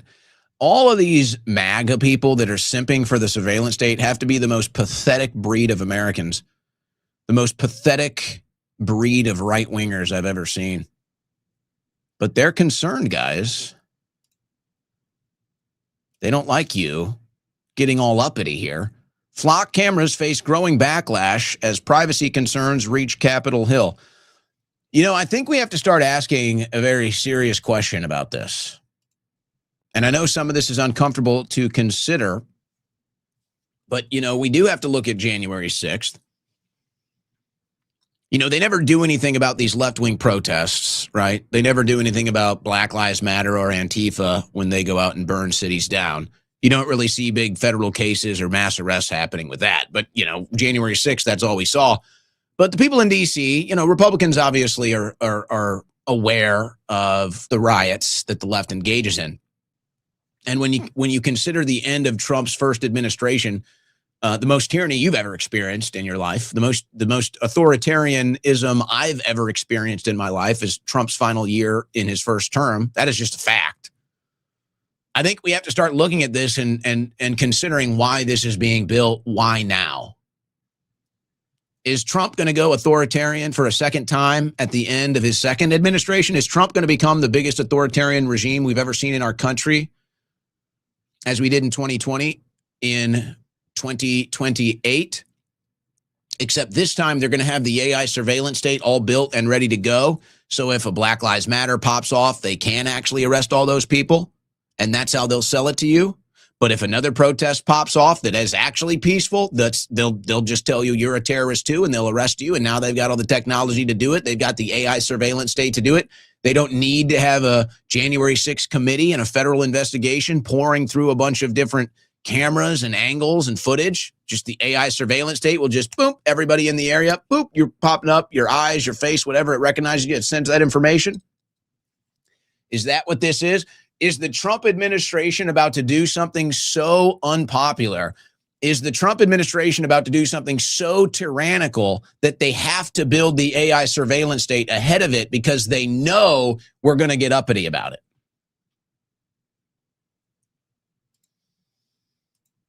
I would say the odds are yes. The odds are this is exactly what's going to happen. And I've been warning about this. I've been seeing this trajectory. I've been seeing this written in the stars for a year now, and it's all starting to get real. Daniel Boguslaw from Vice, Intercept, and Wired wrote this story for Reason magazine. I obtained documents showing the FBI is seeking bids for an AI tool to target political dissidents. Oh. Minority Report. FBI seeks artificial intelligence for political watch list. Documents show the FBI is seeking AI tools to flag Americans before they act as the terror watch list's focus moves towards domestic dissent. Guys, Trump, wittingly or unwittingly right now, is building Skynet. They are quite literally building Skynet. Now, maybe it's directionless. Maybe they're convinced, or they're just trying to convince you that you need this surveillance state. Maybe they believe it's good, maybe not. But they're doing it. They are building the AI surveillance state. This is happening. And we all know how this goes. And now we're starting to see behind the curtain of what it's really about. Oh, you have a disagreement on foreign policy? You're on a list. You're on a hate watch list. You're on a terror watch list. Oh, you have a problem with the data centers? You have a problem with the AI surveillance state? You have a problem with the flock cameras? You're on a watch list. You're on a terror list. And now they've got the AI connected to the cameras, connected to your phones, connected to your emails, connected to your social media. Now they know. You say something bad about foreign interests, you're on a list. You say something bad about flock cameras, you're on a list. And it's highly likely that these things are recording us 24/7 at this point. It's highly likely that even you just say things, you send private messages, whatever, it's highly likely most of that stuff is even getting tracked and traced. And I think, let me get conspiratorial. Let me get crazy conspiratorial here for a second. I honestly wonder how close they are to reading thoughts. I really do. I really do. And if you think that sounds crazy, which I admit it does, but if you don't realize that that is a very serious potential, that, by the way, Apple already has a technology built into their earbuds that can read your thoughts. By the way, there are already patents in headphone technology from Apple that can read your brainwaves. So as crazy as it sounds, I've got to ask, how far away are we from, if you think something, your cell phone can pick that frequency up and report you to the government and say you're a terrorist? How far away are we from that? Or is that totally unrealistic? Or maybe they just want you to think that they can do that. But here you go, guys. It's getting real. The FBI office in charge of maintaining the terror watch list is seeking an artificial intelligence system for pre-crime policing, according to procurement documents obtained by Reason. The request for information for vendors posted by the FBI's procurement division in March solicits potential bidders for a project that would supercharge the threat screening center with a new predictive AI, just as its focus moves from Islamist terrorism to domestic dissent. So I think you guys see where this is going. You know, and you also have to be realistic. It seems like the system, the uniparty at work, works as such. the left wing gets in, at least in modern recent history, the left wing gets in and engages in purely anti-American policy, open borders, diversity, communism, socialism, whatever. The left gets in and engages in policy that directly diminishes or destroys the United States of America. So then the right wing gets in, and the right wing does things that destroy your rights and turn the government into more authoritarian and bigger and more powerful. And it's like, that's the 1-2 punch that we keep getting hit with. So it's like the Republicans always deliver bigger government, bigger surveillance state. And then the Democrats always deliver like directional persecution and bad policy that hurts the United States of America. It's like, this is how the uniparty system works. They hit you with the left hook for a couple years. It's like, boom, open borders, boom, welfare state, boom, socialism, boom, political persecution. It's like, whoa, that's bad. So then they bring in the right hook and they hit you with, boom, more war, boom, more military industrial complex, boom, more surveillance state, boom, more spy state, boom, big brother government. And then you get sick of that. And then here comes the left, boom, hitting you with more anti-Americanism. And then it's, boom, more authoritarianism from the right. It's like, this is how the uniparty system is working right now. And it's so obvious that Trump is building this up. It's so obvious that Trump is now Bush 2.0 and that they're going to deliver some new form of the Patriot Act, but it's going to be 100 times worse because it's all going to be automated with this AI system that they're building. Speaking of tech, I was almost laughing at this. It's really a sad case, but schools are adding pepper spraying drones to help combat active shooters. The plastic non-lethal aircraft, which can smash windows and ram attackers, will be at the ready in a handful of schools in Florida, Georgia, and Colorado. Now, you get a brief glimpse of it here. They're calling it a Campus Guardian Angel drone. Now, I do have some video footage. You can get a look at this.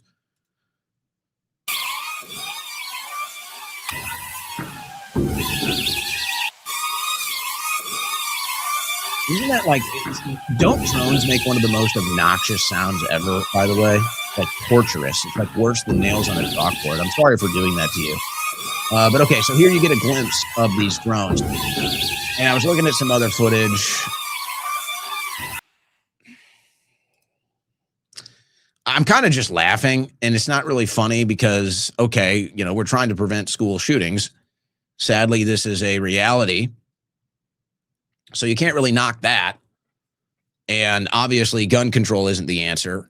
So you can't really knock them for looking at ways to enhance school security or to stop the next school shooting. You have to like that. You have to support that. But I'm looking at this, I'm saying, well, what are we doing here? What do you think a drone with pepper spray is going to do? Like, have we lost our minds? Why not put, I don't know, a bullet on the drone? Just a thought. I don't know. Why not make the drone lethal so that you can actually stop the shooter? Guys, am I losing my mind? Am I so sane that the world is unrecognizable to me? What is that line from Seinfeld? It's like, am I so sane that I'm blowing your mind? I forget the line. It's a classic. It's like, or maybe I'm so sane that it's blowing your mind. Like, have we lost our minds here? Okay, hey, we want to stop school shootings. We're all on board. We're all on board. We're coming up with ideas. We're finding creative ways. We're using technology. Let's stop the next school shooter. There's no legislation that's going to do it. So let's think of ways to do it. Hey, how about a drone on campus? We'll have a company. They'll make these drones. And if there's ever an instance, we have a protocol and we have a system that we kick this drone on and it addresses the school shooter and it takes care of business in a faster response time than a cop can do it. Okay, brilliant. And what are we arming it with? Pepper spray. Pepper spray? Not even bear mace? Like, we're not even going to arm it with like the most extreme spray that we can. Maybe even make some new spray that, like, makes your skin melt. I don't know. Why am I thinking about the life of a school shooter? Why isn't the number one priority eliminate the school shooter? We're going to pepper spray him. We're going to fly a drone around his head. Oh my gosh. Like, what are we doing? I don't get it. Honestly, I cannot fathom it. And if they say, well, we don't want a lethal round, what are you talking about? You don't want a lethal round? The shooter has a lethal round. What do you mean you don't want a lethal round? You don't want your security guard carrying a lethal round? What is this? What in the hell is this? Has the world lost its mind? It was kind of like a well-known secret at my high school. It's like, it was a secret, but yeah, everybody knew. The dean of students at my school, his office was basically right by the front entrance. There were some other entrances, but they would always be locked. But we had a security system, but the dean's office was right by the main entrance. It's like, if you pull up to the school, that's the entrance you're going in. And everybody knew he had guns. Everybody knew in his cabinets behind his desk that he had firearms. Everybody knew. It was the big secret. Everybody knew it. And it was like, yeah, somebody came into the school, you knew you were getting Mr. Barr coming at you with a shotgun. It's like, you were done. Everybody knew that. It's like, duh. What do you mean you're putting pepper spray on this drone? Are you kidding me? I really hope we don't have to have this moment where this tech is actually needed and then they fly this drone out there and it basically does nothing. I just don't get it. If you're going to do this, which I'd rather just say, hey, have private security. It's like, let's just have security there. Seems that that's kind of the obvious thing, but fine. If you're going to go this drone route, it's like, can we make sure the drone can actually eliminate the target, please? Can we just please? That's just weird to me, man. That's just weird. I don't like some of the things Putin has been, I've always been more unfavorable of Putin, but lately I've not liked some of the things I've seen him up to. And this latest is no good. Russia charges Telegram founder Durov with facilitating terrorism. So this is the second time he's been arrested for, I guess not cooperating with government. We saw what happened in France. Russia has charged Telegram's founder Pavel Durov with facilitating terrorism over allegations that the Messenger app has been used for recruitment by Ukrainian secret services. Russia accuses Telegram CEO of aiding terrorism in latest digital crackdown. Now, at first he didn't cooperate in France either, but they twisted his arm. Russia charges Telegram founder Durov with aiding terrorism. He gives Moscow the finger. So his response was posting an image on Telegram with him flicking off the Russian government. So we'll see how this case goes. I guess you understand it. Russia wants this app shut down. Ukrainians are engaging in war correspondence on it, so Russia wants it shut down. So they want to go after Durov. We'll see. We'll see how long this stand lasts. He tried to take a stand when they arrested him in France, and, well, we all saw what happened after that. All right, we're coming up on the end of the second hour. Said I wanted to take calls. I'm kind of just blowing through the show now. So let me take a break, hit reset. Let me get through kind of the odds and ends. We've got some odds and ends here. I will get to the new Candace footage. I will get to the boomer warfare happening right now. So we'll come back. We'll get to some of these odds and ends. I feel that I have to take calls because I'm telling you guys, I went to these parts. If you weren't with us for the opening of the show, I went into parts of the right-wing media that I haven't visited in probably a year or more just because it went pure Trump slop.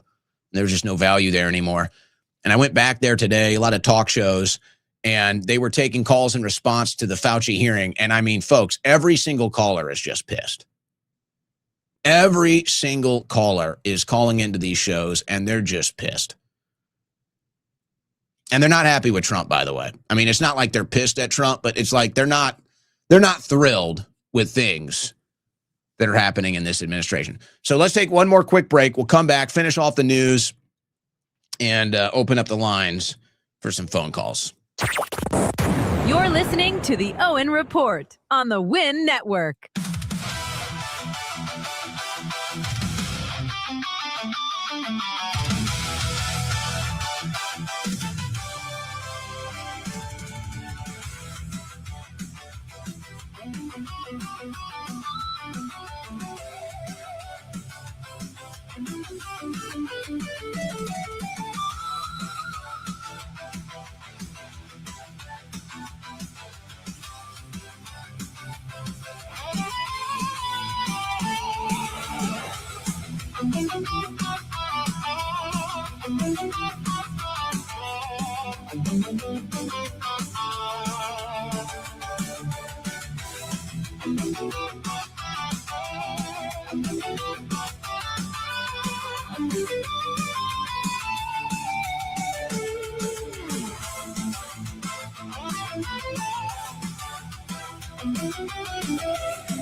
I've put the needs in my mind.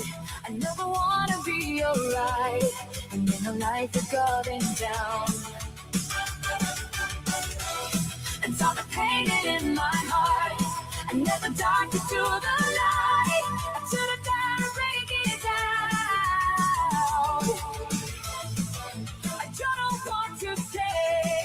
But when I want to stay, I never let it go. We've lost the road tonight. We're going up all night, oh yeah. We've lost the road tonight. I know it's here they wanna go. We've lost the road tonight. You're feeling everything, I know. We've lost the road tonight. Everything will die.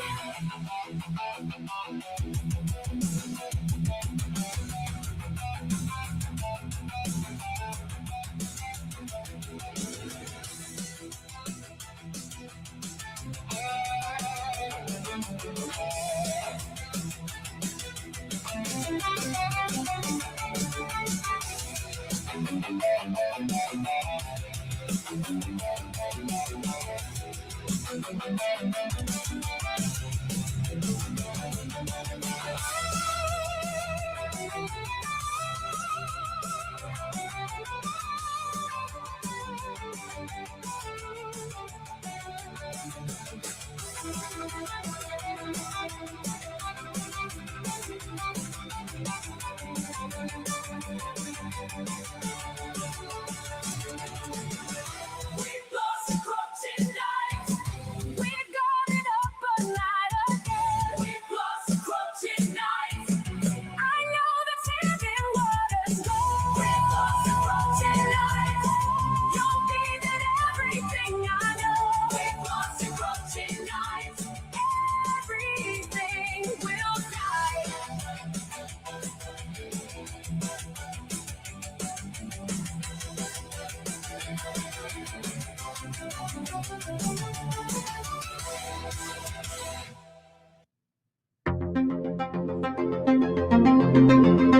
It's the fastest 3 hours on the internet. It's the Owen Report with Owen Schroyer.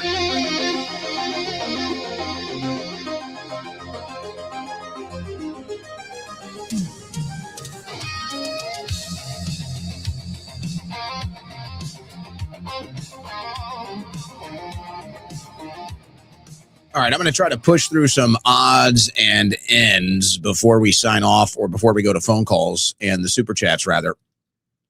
But apparently, Trump has already made statements that nothing is going to happen to Fauci. And I guess I kind of left this out. I kind of actually really missed this. So I'm glad this is coming in from DMT during the break. But I forgot to mention that really Trump's fate is connected to Fauci's, quite frankly. Trump is Fauci's safety net. And so Trump can play this public game of attacking Fauci and everything else. But the truth is that if Fauci goes down, Trump goes down. And Trump is aware of that. If Fauci goes down for anything, he's going to blame it all on Trump. And he's going to have plenty of evidence to back that up. And then the media will run with it. So really, Fauci is protected by Trump. And I guess Trump has made some statements in the aftermath of the hearing, essentially confirming that that is the case. But that has been the case, and I have said that on prior broadcasts. But I forgot to say that today, so I wanted to make sure we at least said that. All right, an interesting interview happened. Now, you may recall this gentleman, Austin Franco, young kid, college kid, who I guess in some job interview, it comes out, he says he doesn't want to work for a Jewish person. And so it becomes this, big conspiracy, obviously. Now, if you say that about anybody else, it's not a big conspiracy. It's not a big, investigation or crime, but you're not allowed to say that about Jews. So, he's a big anti-Semite, all this stuff. Well, I got to give the kid credit. Even if you don't like what he said and you think it's, anti-Semitic or whatever, he had a very strong interview with Piers Morgan, and he got the best of him. There's no other way to put it. Austin Franco got the best of Piers Morgan. And, for a young man that, did something maybe controversial, he did a pretty good job defending himself and his beliefs in the interview. Now, I'm not going to play the full interview, but I want to play the ending here because to me, this was the moment where Piers essentially had to accept defeat. And he thought that he got one over on Austin. But the truth is, Piers actually made Austin look really good. Now, you might disagree and say it's, call him whatever you want for not wanting to work for a Jewish person. I suppose that's fine. That's fair. But yet, when he's challenged on these things, he doesn't back down. And he was very eloquent in the presentations of his ideology here. So you can disagree with it, but the young man looked good. And if Piers thought he was going to make this young man look bad, the exact opposite happened. Now, this is the end of the interview, and this is where Piers thought that he was going to get his final blow. This is where Piers thought he was going to make his final point and shut the door and walk out of there with a win. But the truth is, he just embarrassed himself here. And, I don't really do the got you interviews like this. It's not really my style. But I know how to do gotcha content.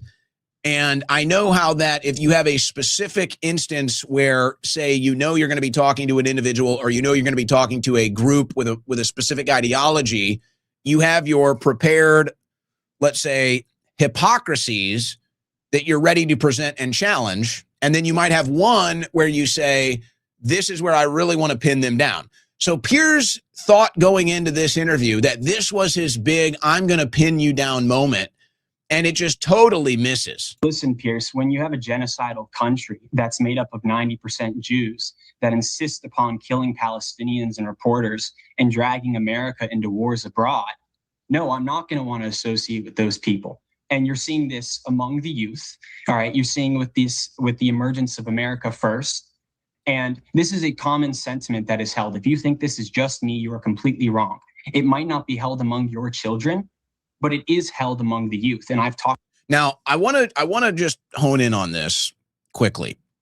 And I'm actually curious, and I'll monitor the chat here for a moment as I'm describing this. Obviously, I'm not a young kid anymore, and I don't have kids that are, in high school, in college. So I don't have the best access to this information. But I do have friends with kids that age, and I do like to pick up basketball with high school and college kids that I like to talk to, and they know I do political content, so they kind of, just give me some vibes on stuff. And I do that pretty frequently. And I will say, what he's expressing here is accurate. But let me give you a little bit from my interpretation, from my limited experience with kids these age. Let me tell you what my interpretation is. And I'm curious in the chat, if you have kids, high school, college, I'm curious what you think about what Austin is saying here or my breakdown here. And I can even tell some stories, actually, that kind of blew my mind. But my interpretation of the young kids, high school, college, is that, most of them aren't really that political. Like, they're not really into politics. You're always going to have your kids that are big into liberal politics or big into conservative politics or Trump, whatever. Like, you're always going to have that, maybe depending on where you're at, what school. But for the most part, these kids aren't really too interested in politics. But what ends up happening, and I think this remains true no matter the generation, but what I see happening is the interpretation from the non-political kids, high school, college, the interpretation is nothing is really left or right to them. It's kind of like it's all corrupt. And the big joke is that, yes, everybody knows that our government is totally compromised by Israel.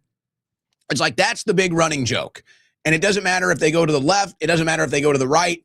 Everybody has reached this consensus. And it's not even like there's some passion or vitriol behind it. It's just like a comedy routine. It's just like they just pick up on this joke that Israel runs everything, or maybe even sometimes Jews run everything. And so it's just like this comedy bit that just enters its way into youth culture. And that's just kind of like the big joke of U.S. politics. I mean, guys, I'm telling you, I've heard these kids make jokes that I'm like, first of all, I'm shocked that you could even make a joke with so much political undertones. And I guess I'm not so shocked that you might make such a joke that, may be considered extreme or racist. But it's like, I'm telling you, that's my interpretation. So they're not really ideological about it. They're not really left or right about it. It's just like, that's the consensus. That's the big joke that, yes, Israel runs everything, or even maybe more specifically, Jews run everything. So that's just how they talk. That's just how they interpret it. It doesn't matter if it's left, right. And that's what he's expressing here. Now, you can say that's wrong, or you can say that's bad, whatever. That is the reality. This is the reality. And I'm curious, if you want to put it in the chat here, I'll look at it as I finish this video. If you have kids, high school or college, do you agree with my interpretation of this? Do you agree with that? That's what I see and hear from these kids. I don't really hear too much about left, right, liberal, conservative. It's like the big joke is everybody knows Israel controls our government and they're all corrupt. Like, that's the big joke. Like, they're all clowns, they're all corrupt, and Israel controls everything. It's like that's the consensus that they've reached. It's not vitriolic. It's not hate-filled. It's just like the bit. It's like that's the young kids' political bent right now. And it's left and right, by the way. And that's why the people that don't have any political ideology just both land on the same thing, because they hear it from the left and the right. So it looks like everybody in the chat is saying that's what they're hearing too. So let's finish the clip. With plenty of people who have come out in support of me, who are tired of these games, all right, playing, going in wars abroad for foreign countries. They're tired of it all. And they're tired of seeing their country destroyed by third worlders, all right? They can't find a job and they have nothing to lose. Okay, so just to be clear, what's your view of the war in Iran? I think we should have no part in it. So this is, I'm gonna replay it with the intro. So this is where Piers thought he was teeing up his big shot. This is where Piers thought he was lobbing it up for his big spike right here. This was going to be his big gotcha moment in conclusion. But to me, it fails on its face, and it actually proves the opposite point. Find a job, and they have nothing to lose. Okay, so just to be clear, what's your view of the war in Iran? I think we should have no part in it. Okay, good. So because America's gone to war in Iran, presumably by the same argument you've just put forward, you would not want to be associated with any American for the decisions taken by this American government. You want nothing to do with any Americans. Is that your position? No. America is made up of a multicultural society. Then you know what, Austin? I knew you'd say no, because you're just not only stupid, but you're a massive hypocrite. because you're blaming 15 million Jews for the. And this is where Piers just takes the big L. And I think he knows he failed. I think he knows that the entire interview failed now, and he thought he was going to dunk on this kid, and he ends up embarrassing himself. And to me, this is the moment that he realizes it, because now you're just insulting a kid. Now you're just insulting a young man that maybe has a couple years of political experience and is just kind of figuring out his ideologies here. And now he just looks bad. Decision making by a prime minister and a government in Israel, which has nothing to do with the vast majority of Jewish people worldwide, many of whom hate it as much as I do. And by the way, Piers, it's Netanyahu that makes those claims. It's Ben-Gvir, it's Randy Fine. Those are the ones making the claims that if you criticize Israel or criticize their foreign policy, that you're an anti-Semite, you're against all Jews. Or if you're against Zionists, you're against all Jews. They're the ones making those comments. But notice how Piers completely ignores that. But when the same logic that you've espoused is applied to a war in Iran waged by this American administration, your position is not you want nothing to do with Americans, is it? Because you're a hypocrite. And this is really the ultimate irony right here. I can criticize, and I do, probably more than most people, Donald Trump. I can criticize Donald Trump. I can criticize Joe Biden. I can criticize the United States government. I can criticize the administration, the foreign policy. I can criticize all of these things, and I'm never called a bigot for criticizing Trump. I'm never called an anti-white racist or bigot for criticizing Joe Biden or Donald Trump. I'm never called anti-Catholic bigot for criticizing Joe Biden. I can sit here and criticize these people. I can criticize the American government. I'm never called anti-American because I criticize America's government. But the minute you criticize Israel's government, the minute you criticize Israel's leadership, or the minute you criticize a Jew in power, all of a sudden you're anti-Semitic. All of a sudden you're a bigot, you're hate-filled, you're all of this stuff. So actually, Piers, you just proved his point. You thought you did a big, sneaky, genius switcheroo here. You just proved the opposite point. Yes, Piers, nobody sits here and says you're anti-American if you criticize the American government. Nobody sits here and says you're anti-white if you criticize a white leader. Nobody sits here and says you're anti-Christian if you criticize a Christian leader. That doesn't happen, Piers. And you can say, I don't want to work for these people, and nobody cares. But if you say that about Israel, or you say that about Israelis, or you say that about a Jewish person, all of a sudden there's this new rule book. All of a sudden there's these new criticisms that get waged against you, these new attacks that get waged against you. And so the illogic here is actually against you, Piers, not against Austin. You kind of just proved his point. And I get it. You had to stick to the bit, and this was your closing moment, and you thought you'd hit a winner here. And it's just a total swing and miss, really. It's just a total swing and miss. I'm gonna end that right now for the sake of time. All right.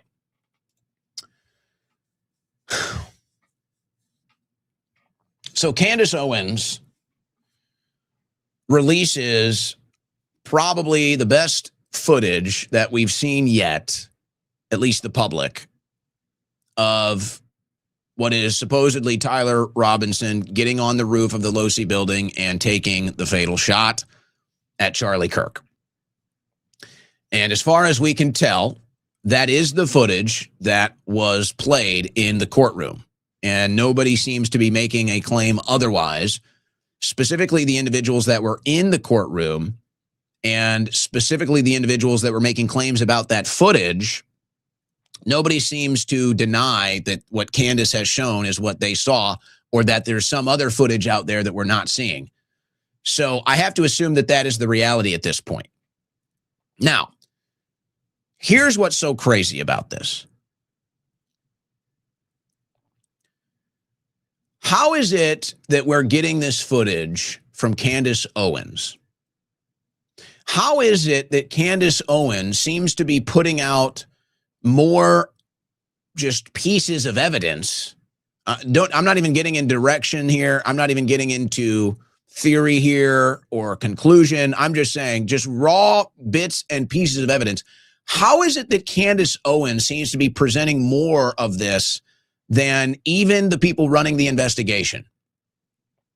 They did an entire presentation you may recall, with the governor of Utah and Kash Patel and a couple other members of the Trump administration and the FBI, and they did that whole presentation where they didn't present anything.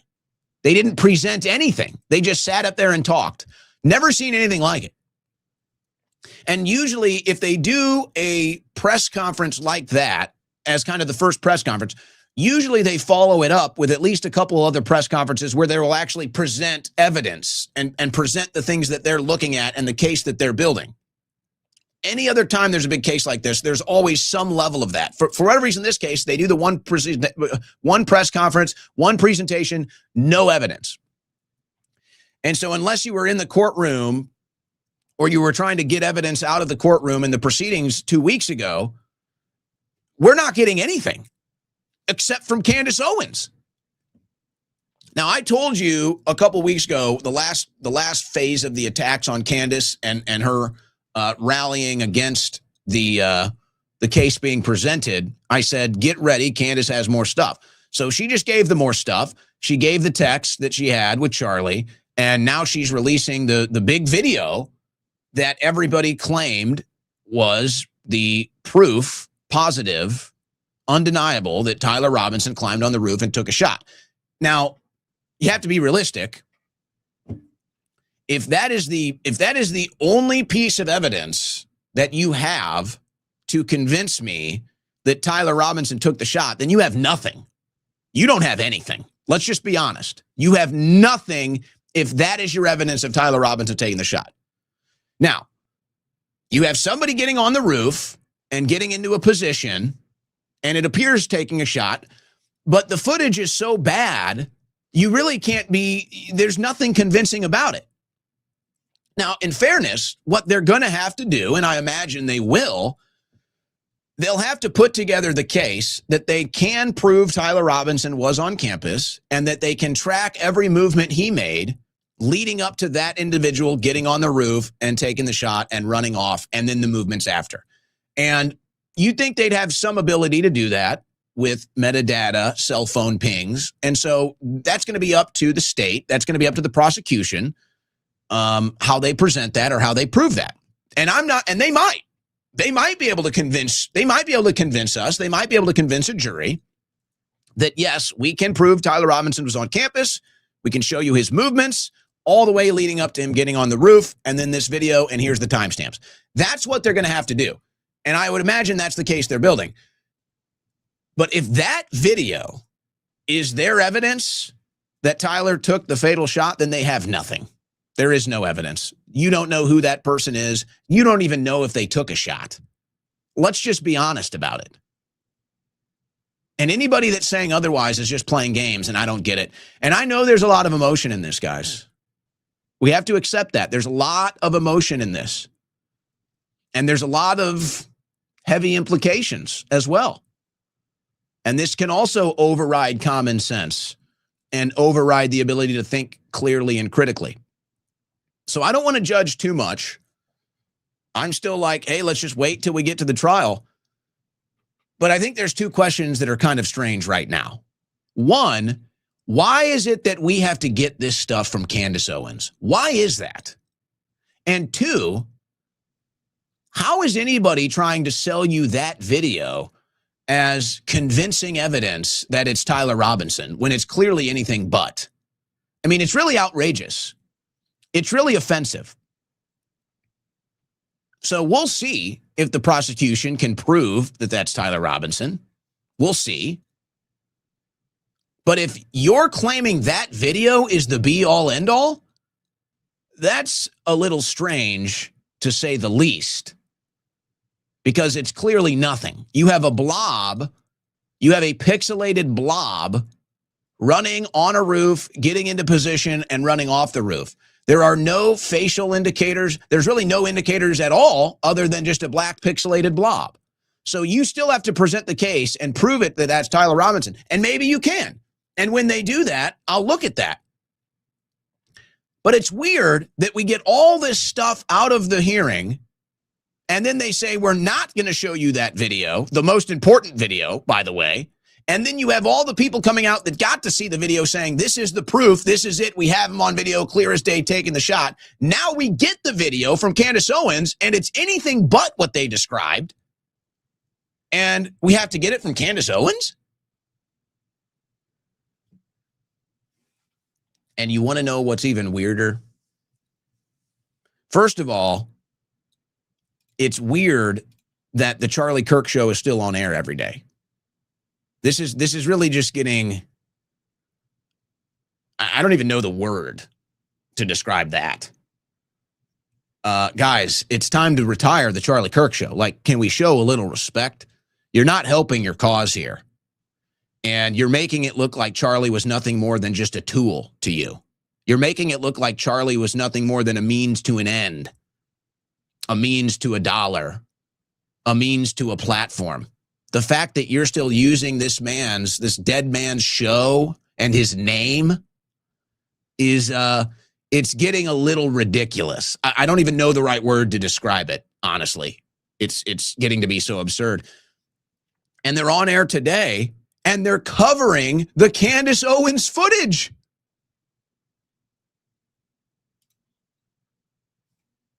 Total Twilight Zone.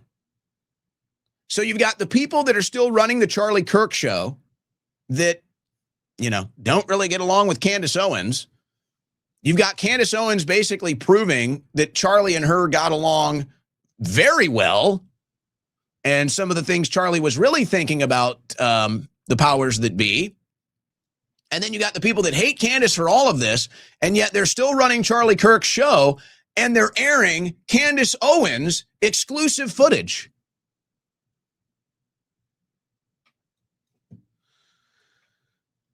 I don't want to get too much more into the details of this case because there's obviously still questions that need to be asked. There's obviously still connections that need to be made and evidence that needs to be connected and presented to prove the case.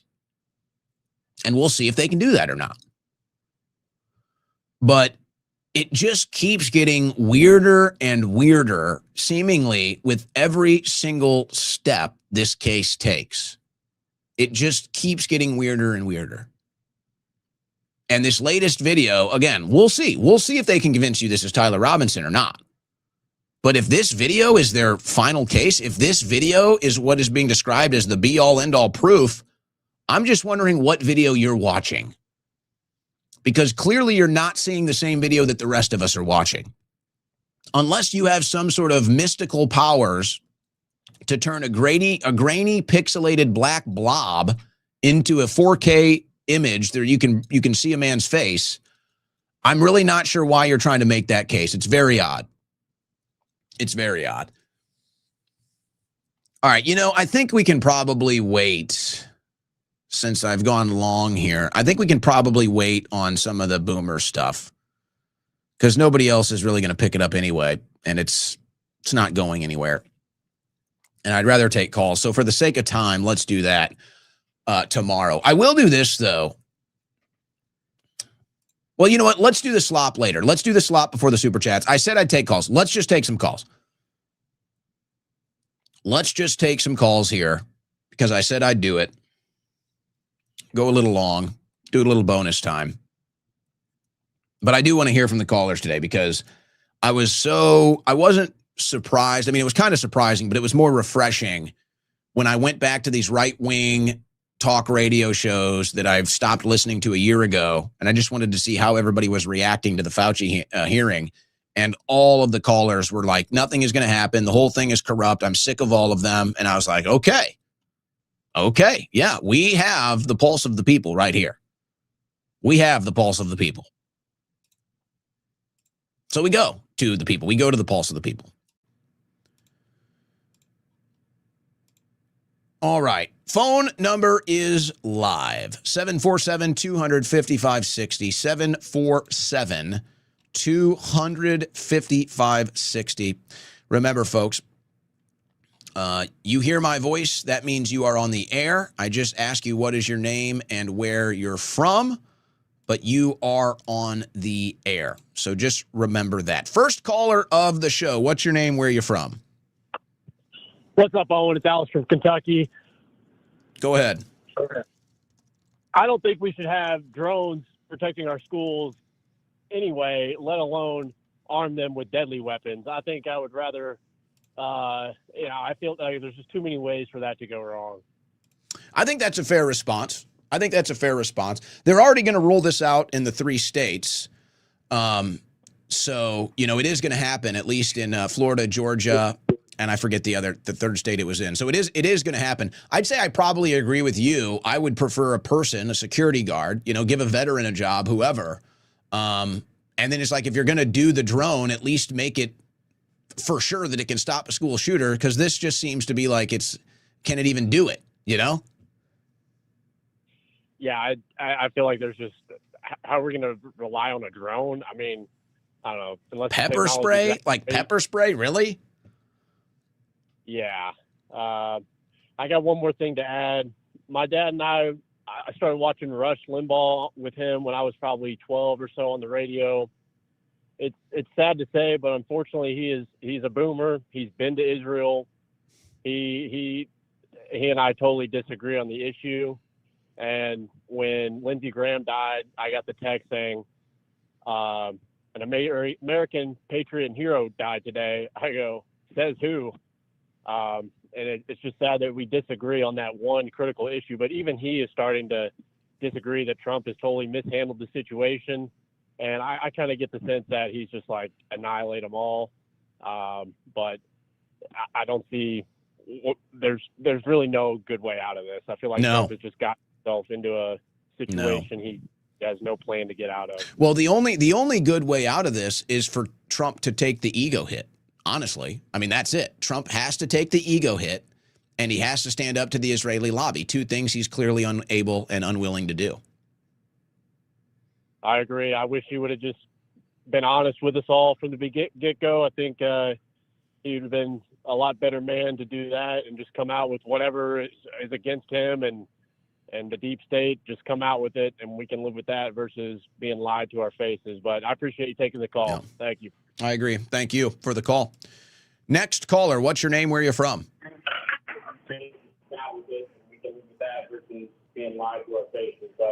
Next caller, what's your name? Where are you from? Hey, it's Tim from Ohio. How's it going, bro? All right, Tim, go ahead.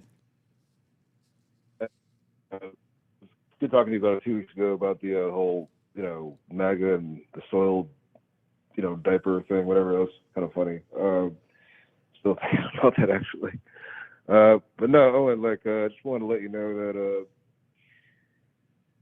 lead with the Netanyahu thing. I think we're onto something with that. I think really nobody's talking about that. Everybody's a fucking pussy. And I think if you actually lead with that, you could actually put yourself in a completely new category, like next level, because nobody's doing it. You're talking about the Netanyahu protest? Yeah, we're just shining light on it in some way, shape, or form. It's just, I think that's keep really pounding that hard, because nobody's fucking doing it. I agree. I agree, and I think I will. And here's the problem. I mean, I'll just be honest with you.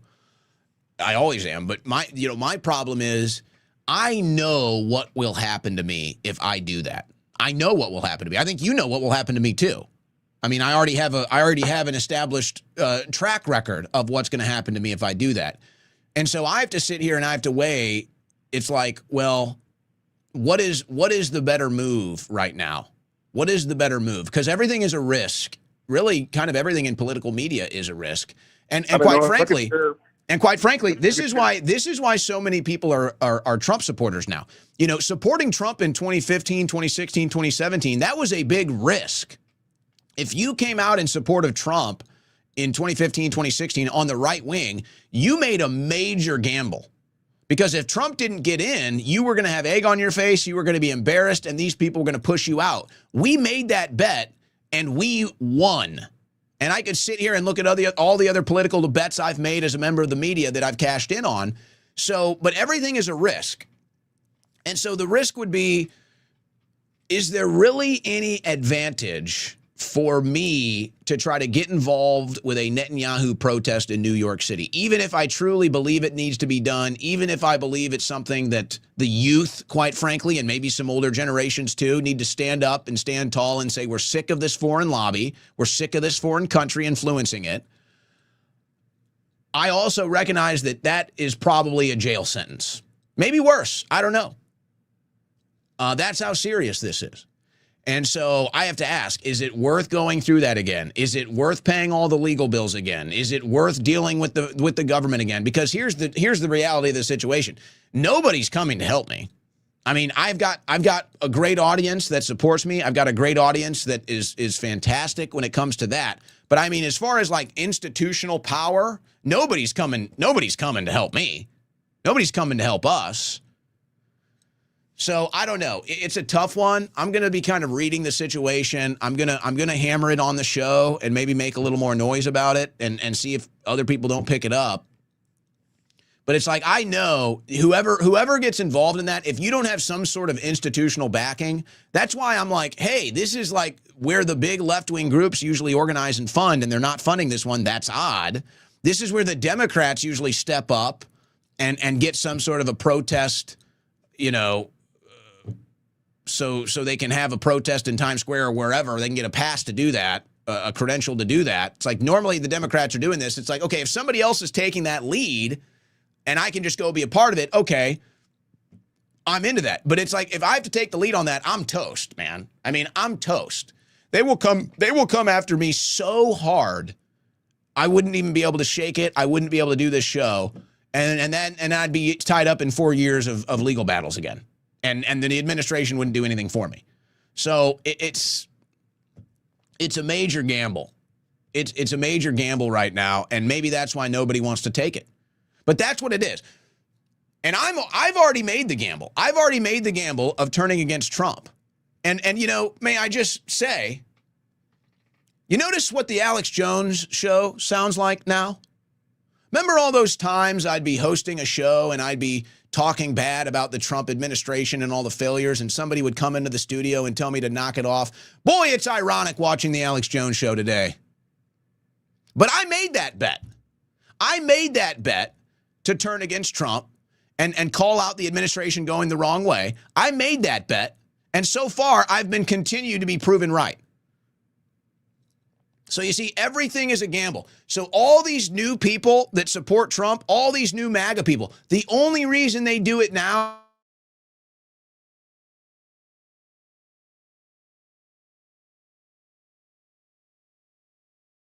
thinking that they're populist. They're all delusional thinking that they're winning. They're all delusional thinking that Trump is still as popular and cool as he was 2 years ago. He's not.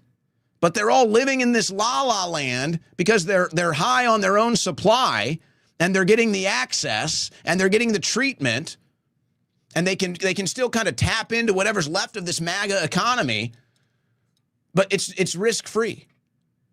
It's totally risk-free, so that's why they're doing it. It's risky now to be against Trump. So it's amazing to watch that play out. I'm sorry I was ranting there, but I'll let you finish. Go ahead. No, it's all good.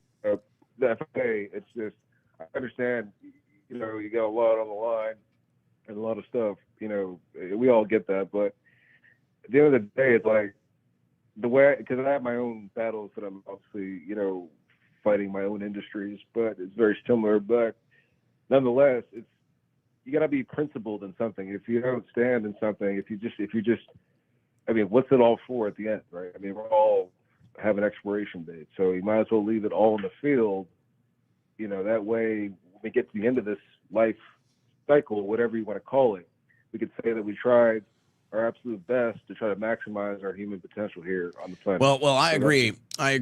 And I would say that I agree, but the only thing I say in response is that it's like, is it worth risking a career-ending injury right now? Is it worth getting a red card and getting booted from the World Cup game right now? So I totally agree. I'm right there with you on mindset. I think I've proven that over the years, but there's still a long play. There's still a long game. And there's still, what is the strategy here? I can't help it. I make a sports analogy. Everybody talks about Robert Griffin, the former Washington quarterback, and he has a knee injury, and he comes out and he plays through an injury in the playoff game, and he plays great. They end up winning, and then he can never play again. His career is over. So you look back on that and you say, hey, you leave it all on the field. Hey, you go, you compete. That's what you do. And you get that, you relate to that, and then you commit to that, and then you end your career. So now you look at it in the aftermath and you say, was that the right decision? There's a fair debate to be had. All right, let's take a couple more calls, and we'll get to the super chats. And then we got a little slop. Well, we'll slop it up a little bit. All right, next caller, what's your name, where you're from? Hey, thanks for taking my call, Owen. This is Sauce. I'm out of California. All right, Sauce, go ahead. Hey, so I got a few things. Yeah, I think the drone in schools is pretty stupid. They just want a bunch of infantized adults. Parenting obviously doesn't solve anything, I guess. No one can parent their kids anymore. So there's that. But something's been bugging me. I've been thinking about the founding fathers and how they basically ignored all Christendom throughout all of Europe, and how the tiny hats got kicked out of 106 countries, and they got forced to live in Spain with Muslims. And those are things that you can't deny. Those are things that actually happened. So I'm thinking, maybe the Freemasons, or maybe like an out branch of like some Shabbat or something, some like tiny hat branch. Or maybe the Illuminati is, I don't know. But nowadays it's a modern day meme when you talk about those things. Probably similar to how you crossed the line political, and now you're an anti-Semite bigot. I think it's pretty clever how they structured everything throughout the years, and I want to see what you think about that. And then one more thing too, if I can kind of slip it in, is Sean Strickland basically doing a whole 180 on the whole bullet, how he doesn't believe when bullets hit bodies, they're unpredictable, but yet 2 weeks prior, he's saying that none of it made any sense. So I want to see what your thoughts on that, because the special agent bros, like Rob O'Neill, like you said that on your podcast yesterday, and I looked him up, and then brother, within 5 minutes, it's like his story changes from I shot Bin Laden 3 times in the face to 2 to, so it's like those special forces guys, they need to start talking about these things. But the first 2 things that I mentioned, what are your thoughts on that? Well, I'm not even really sure is there a question with the first thing? I mean, I can respond to the Strickland and O'Neill thing. I don't know what's behind Sean Strickland's thought process. You're talking about the Sean Ryan interview? Yeah, that's the one. Yeah, I mean, you can get into his thought process. And I think, I'm not totally against the argument that a bullet is unpredictable. I mean, to me, it's like, okay, there's a realm of reasonability to that. It's almost impossible for a 30-06 not to completely go through, but okay, maybe there is a possibility. All right, I'm not like totally against that. But I don't know. Sean could be motivated by other things. Sean has his own business interests, his own personal interest, and maybe he realized his politics were starting to harm these things. And so I don't know. I don't really think it's too big of a deal. I just don't really, people are going to have opinions. And just because they have a different opinion than you, or maybe they change their opinion, I don't think we need to make too much hay out of it. Sean Strickland at the end of the day is an MMA fighter, and we appreciate what he's done with his platform. So I think you just say, okay, whatever. Maybe he's got a bad opinion. Maybe I disagree. I wouldn't read too much into it. As far as the first thing, I'm not really sure what it is you're asking. Yeah, it's just, I mean, it's the logical inconsistencies to it all. Like, we all know okay, so Christendom was a thing in Europe, right? Where it was all Christian nation. Everything was like, everyone was proud to be Christian. And now when they form this new continent, this new country with the star families, they write the Constitution, but they cleverly, and I get yeah, it's a melting pot. It's a whole new idea. So let's give everybody a chance. But to ignore the history before them seems to kind of be blowing my mind, and I can't get over it. It's been like 2 months since I heard this, and I can't stop thinking about it, because it really doesn't how do they not know these things? How do you just blatantly ignore, oh, okay, these people got kicked out of 109 countries. You know what? We'll just, we'll give them a chance here. And now look, we're, how many years later, now I can't say things because it's going to hurt your career. Most take care of their family, and you don't want to step on toes. But when those toes, basically your boss, they all have the same looking hat on, there's really not much room for you to do anything. So we all kind of get subverted into this, okay, yeah, we'll just be quiet now. And I think there's too much of that going on in this country. You know, I think you might be reaching with this one. And I understand where you're coming from, but I think it's a bit of a reach. I'm not really sure I can go on that journey with you back to 1776 and the connections. And I guess if I am to offer a response, it's that, the issue at the time that they were facing was obviously, the king and taxation without representation. I mean, that was the whole purpose. They viewed themselves as an independent colonies, independent countries. So for them, these other issues weren't really in the realm. The issues were, we're free men. The issues were, we're not going to have taxation with representation. The issues were, we're going to make a free market republic. So, it becomes this trap. And if you try to tie everything to that, you kind of get tangled up and trip. Whereas, and I'm not saying you did that, whereas if you go through things and then organically you kind of start to see the same patterns and the same things, it's like, oh, okay, this is real. I wasn't looking for it. I keep finding it. So I don't know. I think you might be a little lost in the sauce with that one. I get the direction, but I'm not sure I can go on that journey with you. I think we can look at it through the modern lens and keep it relative.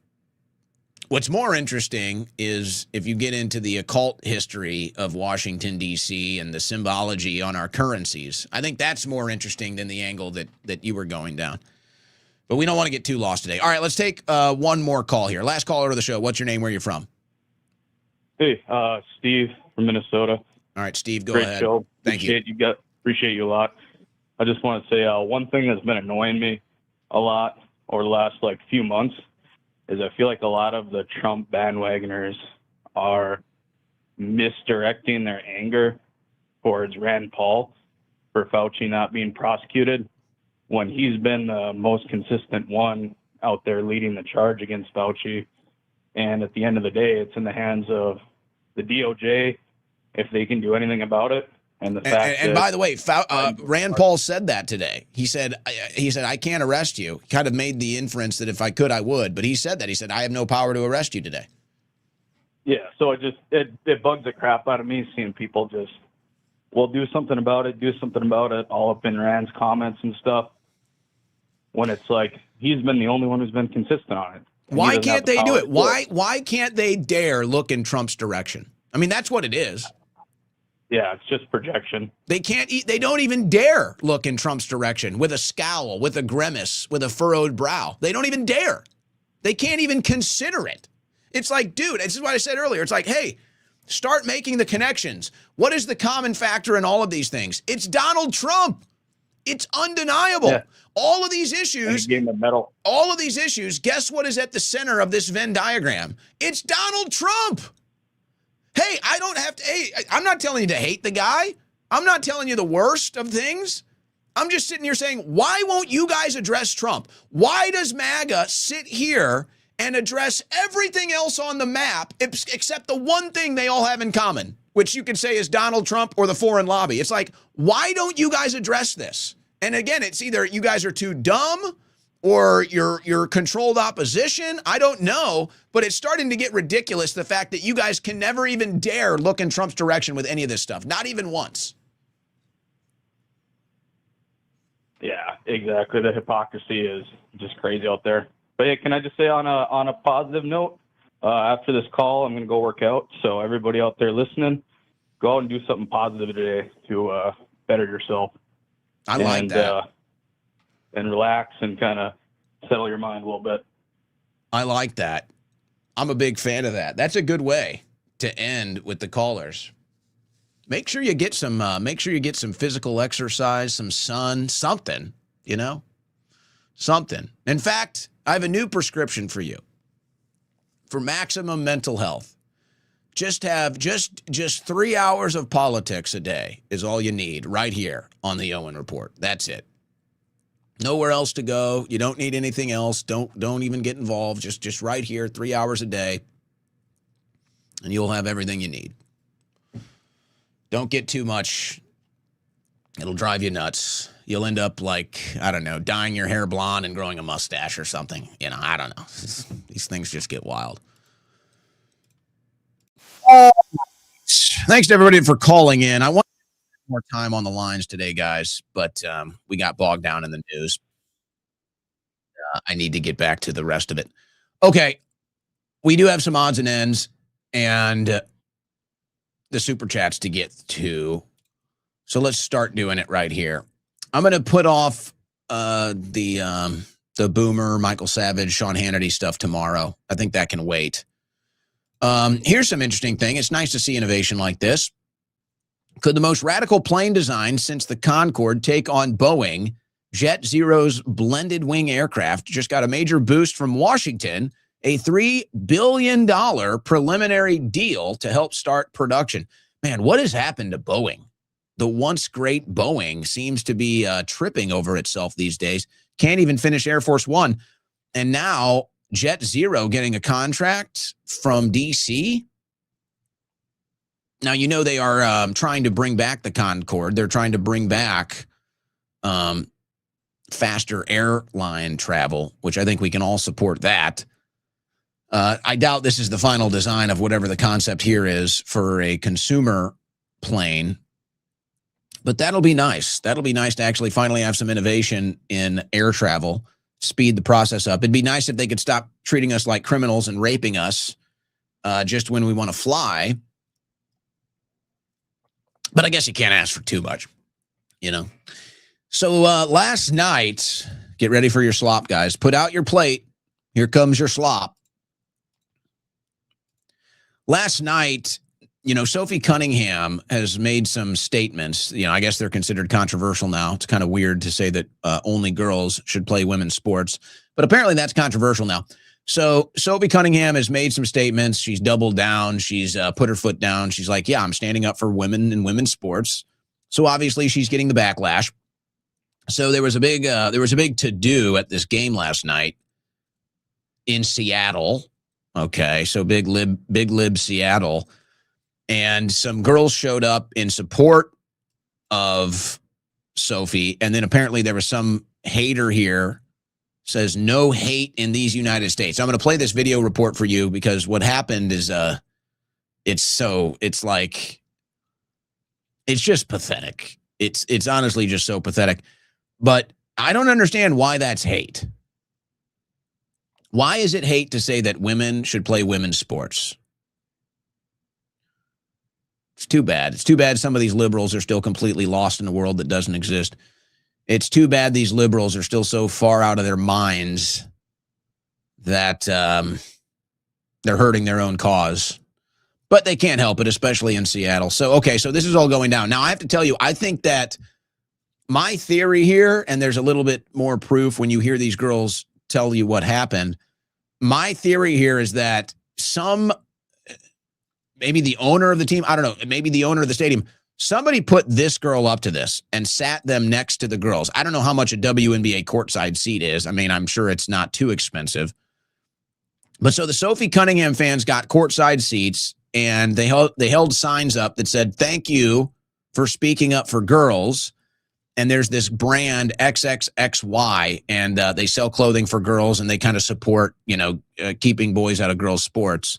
So they're there with those shirts, and they have this sign.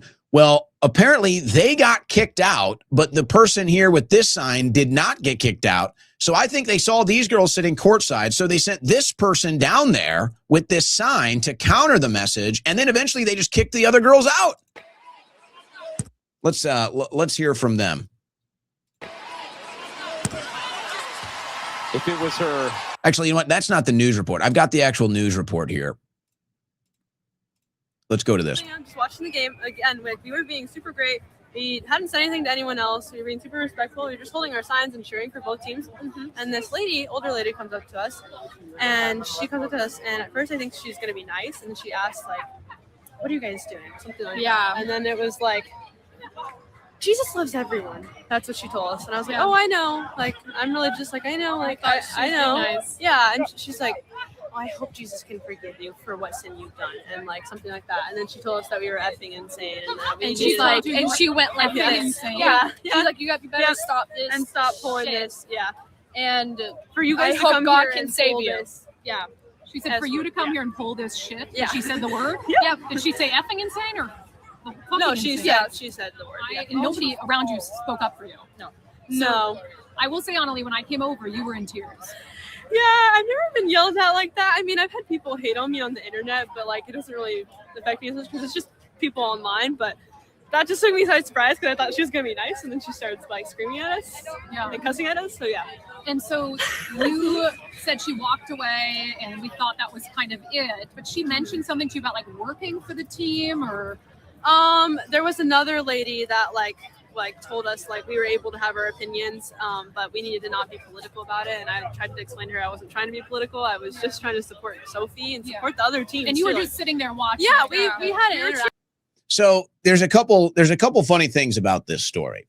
One, it shows you it's the weirdest thing about liberalism where you're like inherently self-destructive. There's so many examples just in this one story. It's like, here's the WNBA, a struggling product, okay? A product that has struggled for years and is finally having a breakthrough moment. And it just so happens that you have two of your female athletes on the Indiana team here, Sophie Cunningham and Caitlin Clark, that are like breaking the mold right now in their own ways.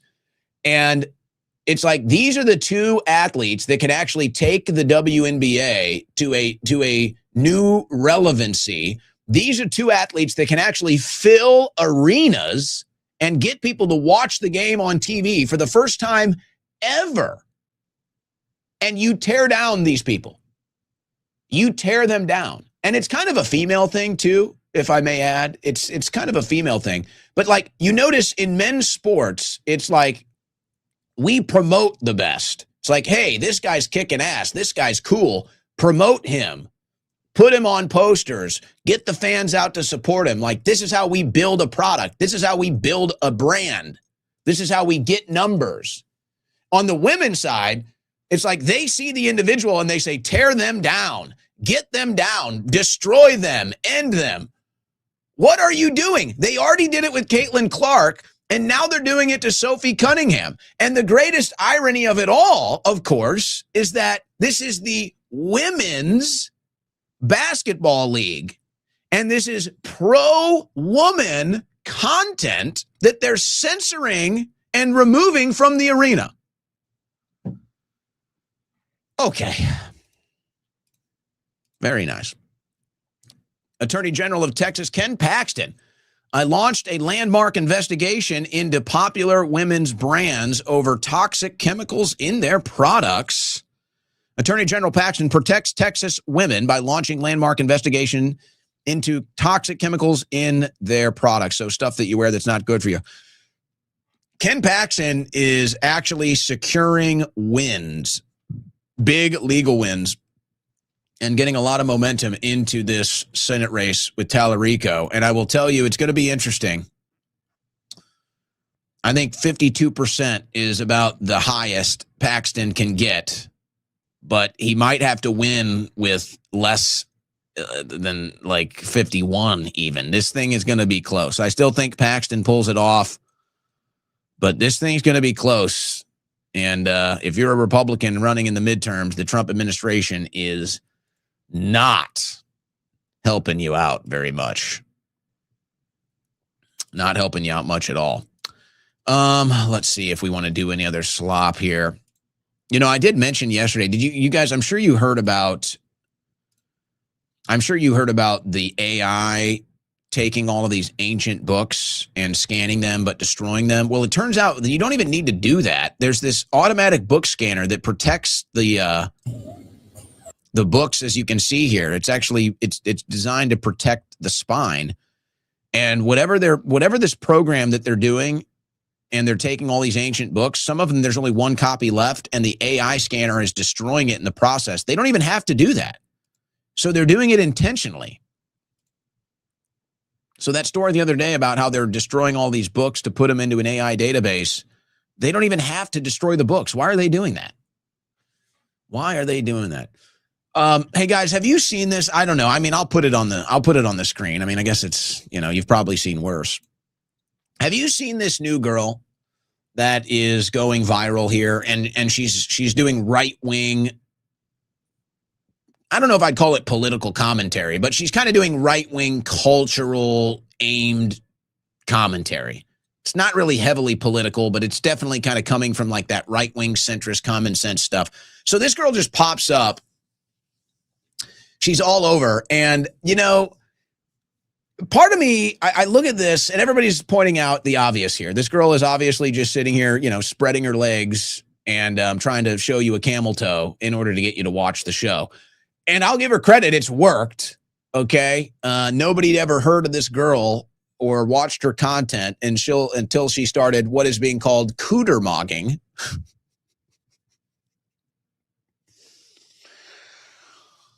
We're cooter mogging, guys. So, I mean, yeah, she's up there full camel toe, talking right-wing culture stuff. And I'm just sitting there and I'm like, people do crazy stuff. People do crazy stuff to break through the algorithm. I can't tell you I'm above that, obviously. It's like, I get that. But I'm just curious, like the thought process. I'm curious the thought process that leads to this. It's like, okay, I am going to go on air braless in a tight shirt, and I'm going to wear tight pants, and I'm going to adjust them and make sure that I'm, showing my, I'm showing my stuff here. I'm not leaving much to the imagination, and I'm going to make sure that everybody sees that because I'm going to angle the camera right down at my snatch. I'm just like, what is this?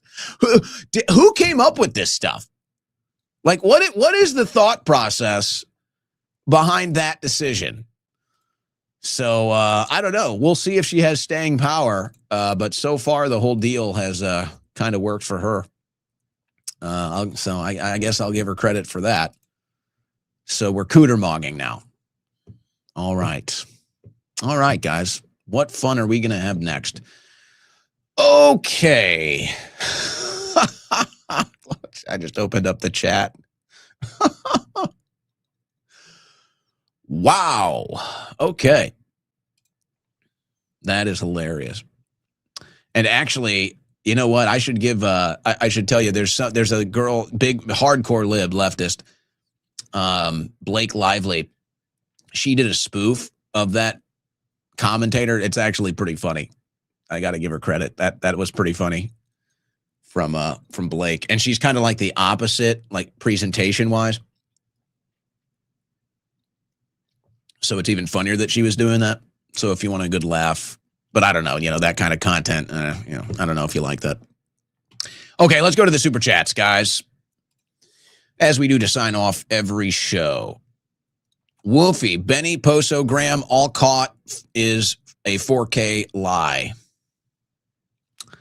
Yeah, that's really weird. If that's the claim, that's the video, the be all end all, clearly he did it. That's not convincing anybody. Now, maybe they saw other stuff that we didn't in the courtroom, but if that's the video, that's not the video. Exposed Clown, Old World is #1 on the chart. I catch myself singing it all the time. Well, I was 50-50 about doing a new intro that is more themed with the current aesthetics of the show, the current creativity of the show here. Kind of the summer version of the Owen Report, the summer theme here. Owen Report Vice. And I don't know if people still love the intro. I guess we'll keep it around. But I was thinking about doing more of like a Vice style intro, maybe for the rest of summer. We can always go back to the Clown World, but Clown World gets a shout out. And we all are still in the Clown World. Please talk to Rudkowski about the alien bullshit. Salty Badger. Luke Rudkowski. Well, he was just talking about, he interviewed a guy who died recently. And I guess some people are releasing some of his unreleased stuff. And Rudkowski was claiming, he was basically saying he can confirm all the stuff. He was saying it behind the scenes. I forget the guy's name. I don't know if that's what you're talking about. I should catch up with Luke soon, though. Lights, camera, slop. That's the Trump administration. Well done. Well done, Dustfault. Pretty sure a Democrat went hardest at Fauci. I don't know, guys. I tell you, like I said, I mean, once I saw he was just going to fifth the whole time, I was like, I'm not interested. I'm tuning out. I'm going elsewhere, and then we'll see what the clips are. But it was mostly all for nothing. It was just a big grandstand. Captain R. Trump was a Trojan horse. I purposely think they made his first term look like he was an outsider because they knew he was the only one who would get support for this war. All the signs were there. Well, it's hard to deny that logic because the results indicate that it's possible. But I guess that's the debate was Trump always going to screw us, or did he just make that decision somewhere along the way? Any info warrior knows it started North Chapel Hill, not Wuhan. You're talking about the funding that was going on at North Carolina. It was made illegal under the Obama administration, so he shifted the research over to Wuhan. Trump shut it down April 2020. So for the context, that's what Salty's talking about. Johnny Goy Latelys. It's kind of a good restaurant name, actually. Johnny Goy's. Come get some Johnny Goys. I voted for Trump to get the government to leave my kids alone. Not so much. Keep my kids' names out of your fat mouth. What? The Wuhan lab backstory was a hoax, just a way to legitimize the poison in the GOP boomers' minds. There was no COVID. Gideon Judges. Well, the flu magically disappeared. There was no flu for 2 years. It was all COVID. I guess the real question is, was it all fake? You know, I do think there was a virus. I think there was a virus. It probably came out of the lab. It's just a matter of how planned and coordinated was the entire thing and how fake were the numbers. The reason I do believe there was a virus is because I got sick. Now, I never got tested for COVID, but I never get sick. And even if I do get sick, you may recall a couple weeks ago I was sick. Even if I do get sick, it's like maybe a couple hours, 24 hours, and it usually doesn't take me out of the game. Usually if I'm sick, I'm still able to perform. But January of 2020, I was so sick. For people that were watching the War Room at the time, you know, you remember I missed an entire week of work. It might have even been more. No, it took me out bad.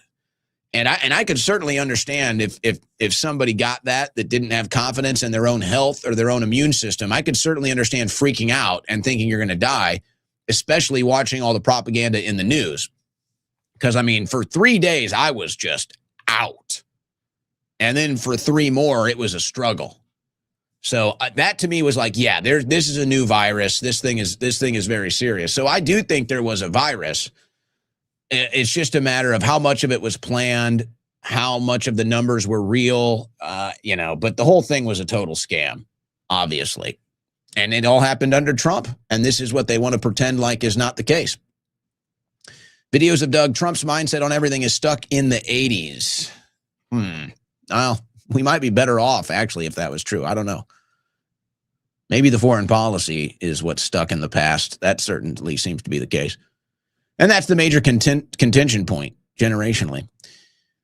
They only had minutes to respond because Iran destroyed all our radar systems in the region. Trump has destroyed our Middle East hegemony. Yeah, we should have just pulled out and gotten out of there. Could have saved ourselves lives and money.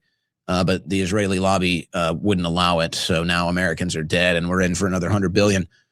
And remember, it was the Iranian spokesman that came out, what was that, Monday? And said, we have destroyed all U.S. radar systems. And they made a warning. They said, all American bases, all Americans on American bases, we destroyed your radar systems. We're about to attack you. So then they did it. What a sad thing. We're back in the Middle East, man. Just what a disaster. You knew damn well I was a snake before you took me in. DJT. Cornelius Westernmost, phenomenal point of view and breakdown on the Fauci story, Owen. I still remember that interview with Boyle in January of 2020. That's exactly when I went from being an Owen fan to you being number one. go-to man for news. Hey, thank you, Cornelius. Appreciate that. Glad to still have you here. Means a lot. White hat's in charge. Be not afraid, Goy. Yeah, well, that's our only hope. Q is our only hope. Trump's only hope. JM Dog Patriot. AI data centers will be used to lock us down again. I'd say that's a very real potential. In fact, if you're not considering that potential, you're not a very serious person. What are your thoughts on the AI data centers being obsolete in 5 years, like Massey says?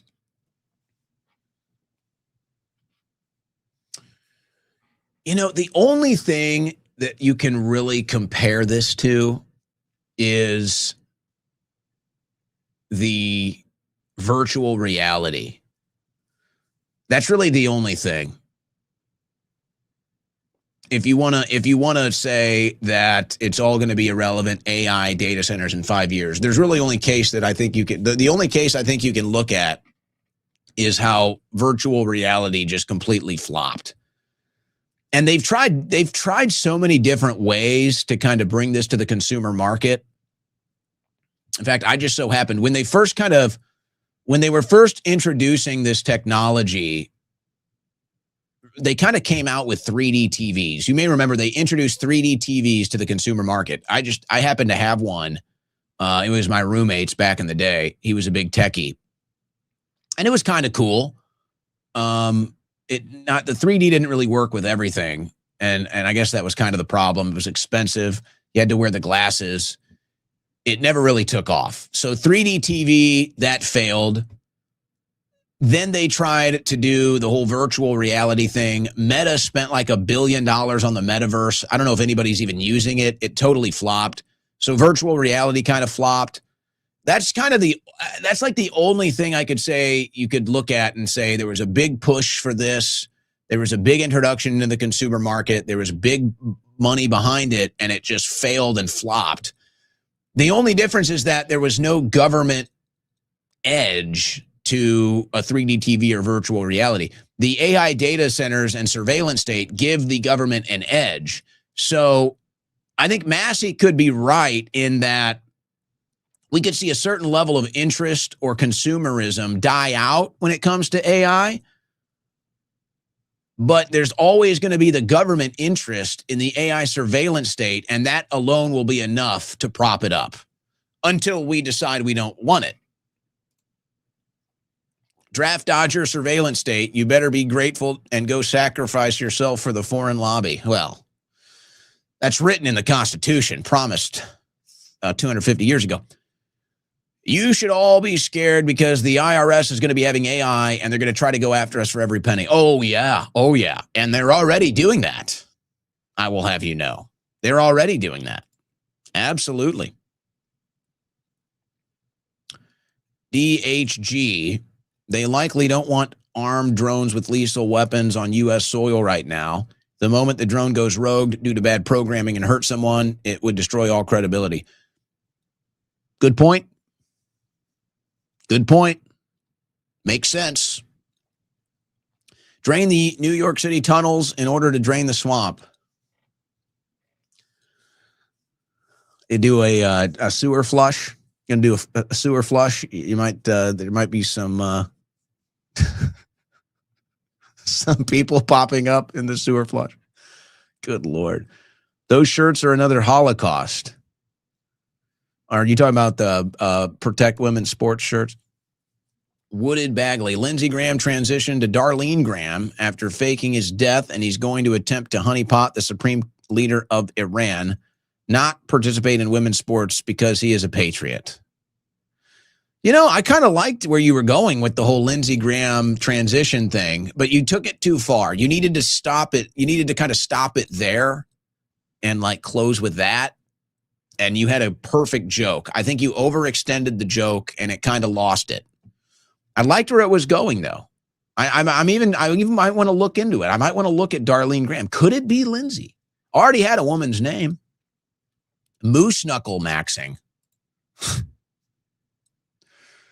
What a crazy time. Kenny Ward, Gunther Engelman destroyed you today. What happened? Anybody have any idea?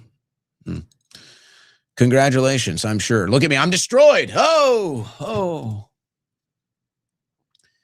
After the Cooter Max chick runs out of steam, they should bring in Bridget Macron to defend Israel like that next. Nobody wants to see that, except maybe Candace Owens. Alex Jones Show will never be the same without you. Keeping it real. Annie B. Don, the ridiculous government has rendered all coverage of it very cringe, making all you podcasters look just as ridiculous. It's embarrassing at this point. And I'm assuming you're talking about the MAGA podcasters out there. Yeah, it's bad. It's bad. And look, you know, I'm going to tell you right now, and I've kind of hinted at this before, but since you bring it up, there is a lot of pressure out there in the MAGA media. And look, I mean, I'll tell it like this. You know, going independent in the media is a high risk. It really is. It's a high risk. And aside from all the maybe not so obvious risks that come with it, the obvious risk is, you know, can you do it? Can you do it? Can you do it every day? Can you do it on your own? And can you pay the bills? And the reality is that's hard. It's hard to do that. It's a big risk to try to do that. And so a lot of the independent MAGA media guys, they have to pay their bills and they have to get along to go along. And they're just kind of trapped. They're just kind of trapped. And they want to maintain their access to the White House. They want to maintain their access in D.C. They want to maintain their access or invites to Mar-a-Lago. They want to maintain their access to the administration. And they want to keep their job. They want to keep their paychecks coming. And that's the pragmatic, the decision that they're making right now. And, you know, a lot of them aren't bad people, guys. They're not. And, you know, they kind of tell me what's going on. And there's a similar thing happening even in Washington, D.C. right now amongst Republicans. But they know it's like you can't go after Trump or you're done. If you come after Trump now from the right, you are done. You saw what they did to Massey. And that's just like the stuff that happens above the surface. So I know I give a hard time to the MAGA media, and a lot of these people are total sellouts, total shills, total frauds. But there are good guys that are just kind of trapped in this right now. There are good guys that are just kind of trapped in this whirlpool right now, and they don't know. They don't know what to do, because if you break from the establishment, okay, now you kind of have to go independent. Can you do that? Can you make it without a network behind you? Can you make it without a paycheck with benefits? Can you still produce content without access to the administration, to the White House, to Mar-a-Lago, and that aura of relevance? And a lot of people just kind of decided they're not going to risk it, or they don't think they can. So that's what you get.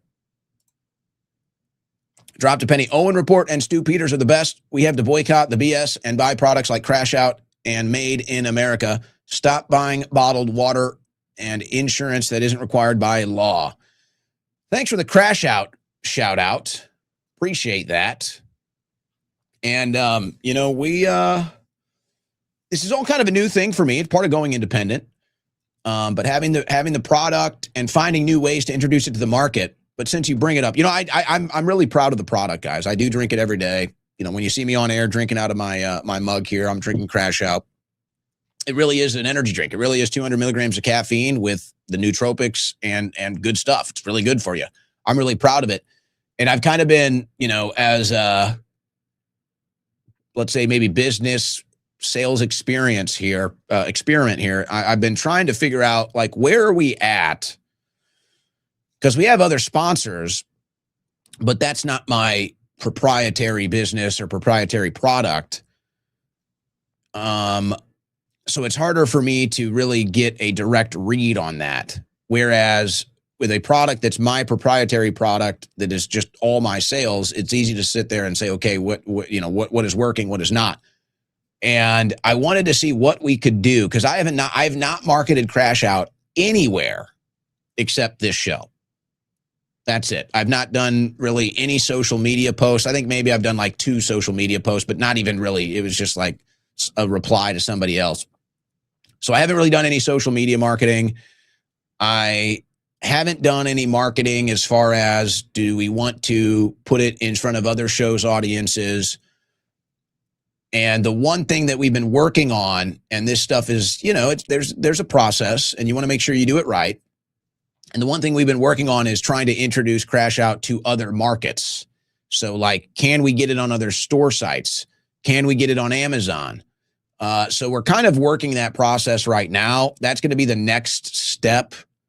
And then I'm going to kind of reevaluate and decide, okay, where else do we want to maybe market it? Where else or how else do I want to do it on social media? But it's the good news is that the sales have been good enough that I can do that. And I can just say, okay, the sales numbers are good on this. Let's ride this out and then decide when we want to start to introduce it to potentially other markets out there. So I really appreciate everybody that is supporting the show, obviously. And I really appreciate everybody that actually is purchasing the products. That means a lot. And if you like Crash Out, I hope you continue to get it. And tell your friends. Everybody drinks energy drinks. Say, hey, give this one a try. It's actually good for you. So that's that. And ultimately, at the end of the day, you never know. I mean, everything might have to become internalized here, given the age of internet censorship. So we don't want that, but sometimes, that's just what happens. I have 18K followers and some Vera vids. I can do it. I was reading your other comment. I'm not sure of the context.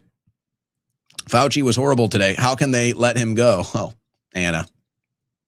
How can they do so much of what they're doing?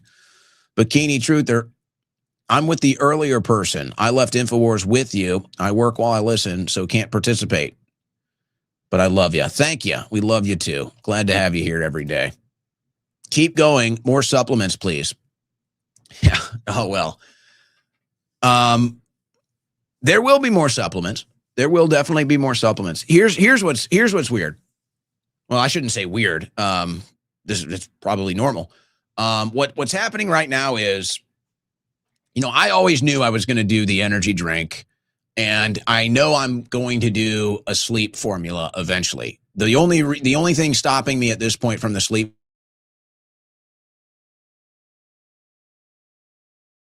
different products out there for sleep support. And then there's like 50 different ingredients as well. So there's like some of the obvious ones like melatonin, GABA. There's some other things that are kind of getting more popular now, like magnesium glycinate. So I'm like trying every single thing. I'm trying every different combo, every different isolated thing, and I'm seeing what works the best so that I can find the best sleep support formula. That's what I did with Crash Out. It's like I tried everything and then I landed on these are the best ingredients. This is what I'm making. So I'm still in the process of that with the sleep aid. I think I'm on the final product that I'm testing right now, because there were some products that it was like, this does nothing. It's like, this just sucks. This does nothing for sleep support. And then there's some products where you're like, yeah, wow, that works. That I get good sleep on. So I think I'm on the final product that I want to test, and I'll be able to put together my final sleep aid. Now, the other consideration is there have been different companies, supplements that want to sponsor the show or have me promote their products. And so I kind of have to decide. It's like there's a process there, because I only want to promote supplements that I like or that I know are the best quality. But I also realize that supplements are the one thing that I can make and sell proprietarily to perhaps fund the entire show. So this is kind of the balancing act that we're in right now. But there will be more supplements. There will be more supplements. And just so you know, and I had somebody ask me, I could show you my supplement can. I probably take 20 supplements a day. I would never present a supplement that I don't know is the highest quality or that I haven't used myself. I would never do it. So you have to consider all of these things with supplements. It's a little different. It's a little different than other products. Alex McCarthy. If only Owen had a longtime friend he could trust with an award-winning marketing agency. How about that for a pitch? How about that for a pitch? Do we want to hand over the marketing of Crash Out Energy to Alex McCarthy, guys? Do we want to? We have to consider it now. It's been brought up on the show. It's right there. It's on the screen in gold. Lucky you, Alex. It's in gold. That's a pitch right there. That's how you do business right there. And he forces my hand. He does this in public. He puts the screws on me. He reminds me that he's a longtime friend. He throws out the award like he's Donald Trump or something. Okay. Noted. Noted. Is Crash Out better than Turbo Force? Well, yeah. Yes. Of course. Of course, Slice Man. It's better than any other energy drink out there. And we might have version 2. We might have version 2 someday soon. Can't bullshit a bullshitter. Can't destroy the destroyer. I like that. I like that. Big Don. Yeah, I just don't know what videos or what account you're talking about or how that related to your other post is all I'm saying. Is that from COVID? Is that what it is? All right, guys, that's going to do it for today. That's going to do it for today's transmission. We're going to sign off. Remember, guys, remember to have fun and love life. That's all you can do sometimes. Just have fun, love life, enjoy yourselves. Hopefully the weather's nice for you. We've had some pretty nice weather here in Austin lately. Got to enjoy that. Made you trip, I would totally buy sleep support. All right, we're going to get on it. We're going to get on it soon. I'm the one and only Crashing Energy Don. I believe that. Well, one and only, I don't know, but I do believe you are a Crashing Energy Don. We know that for a fact because you've called into the show. All right, we sign off for today. We'll take a 20-and-a-half-hour break. We'll do the same thing, same time, same channel tomorrow. God bless and Godspeed.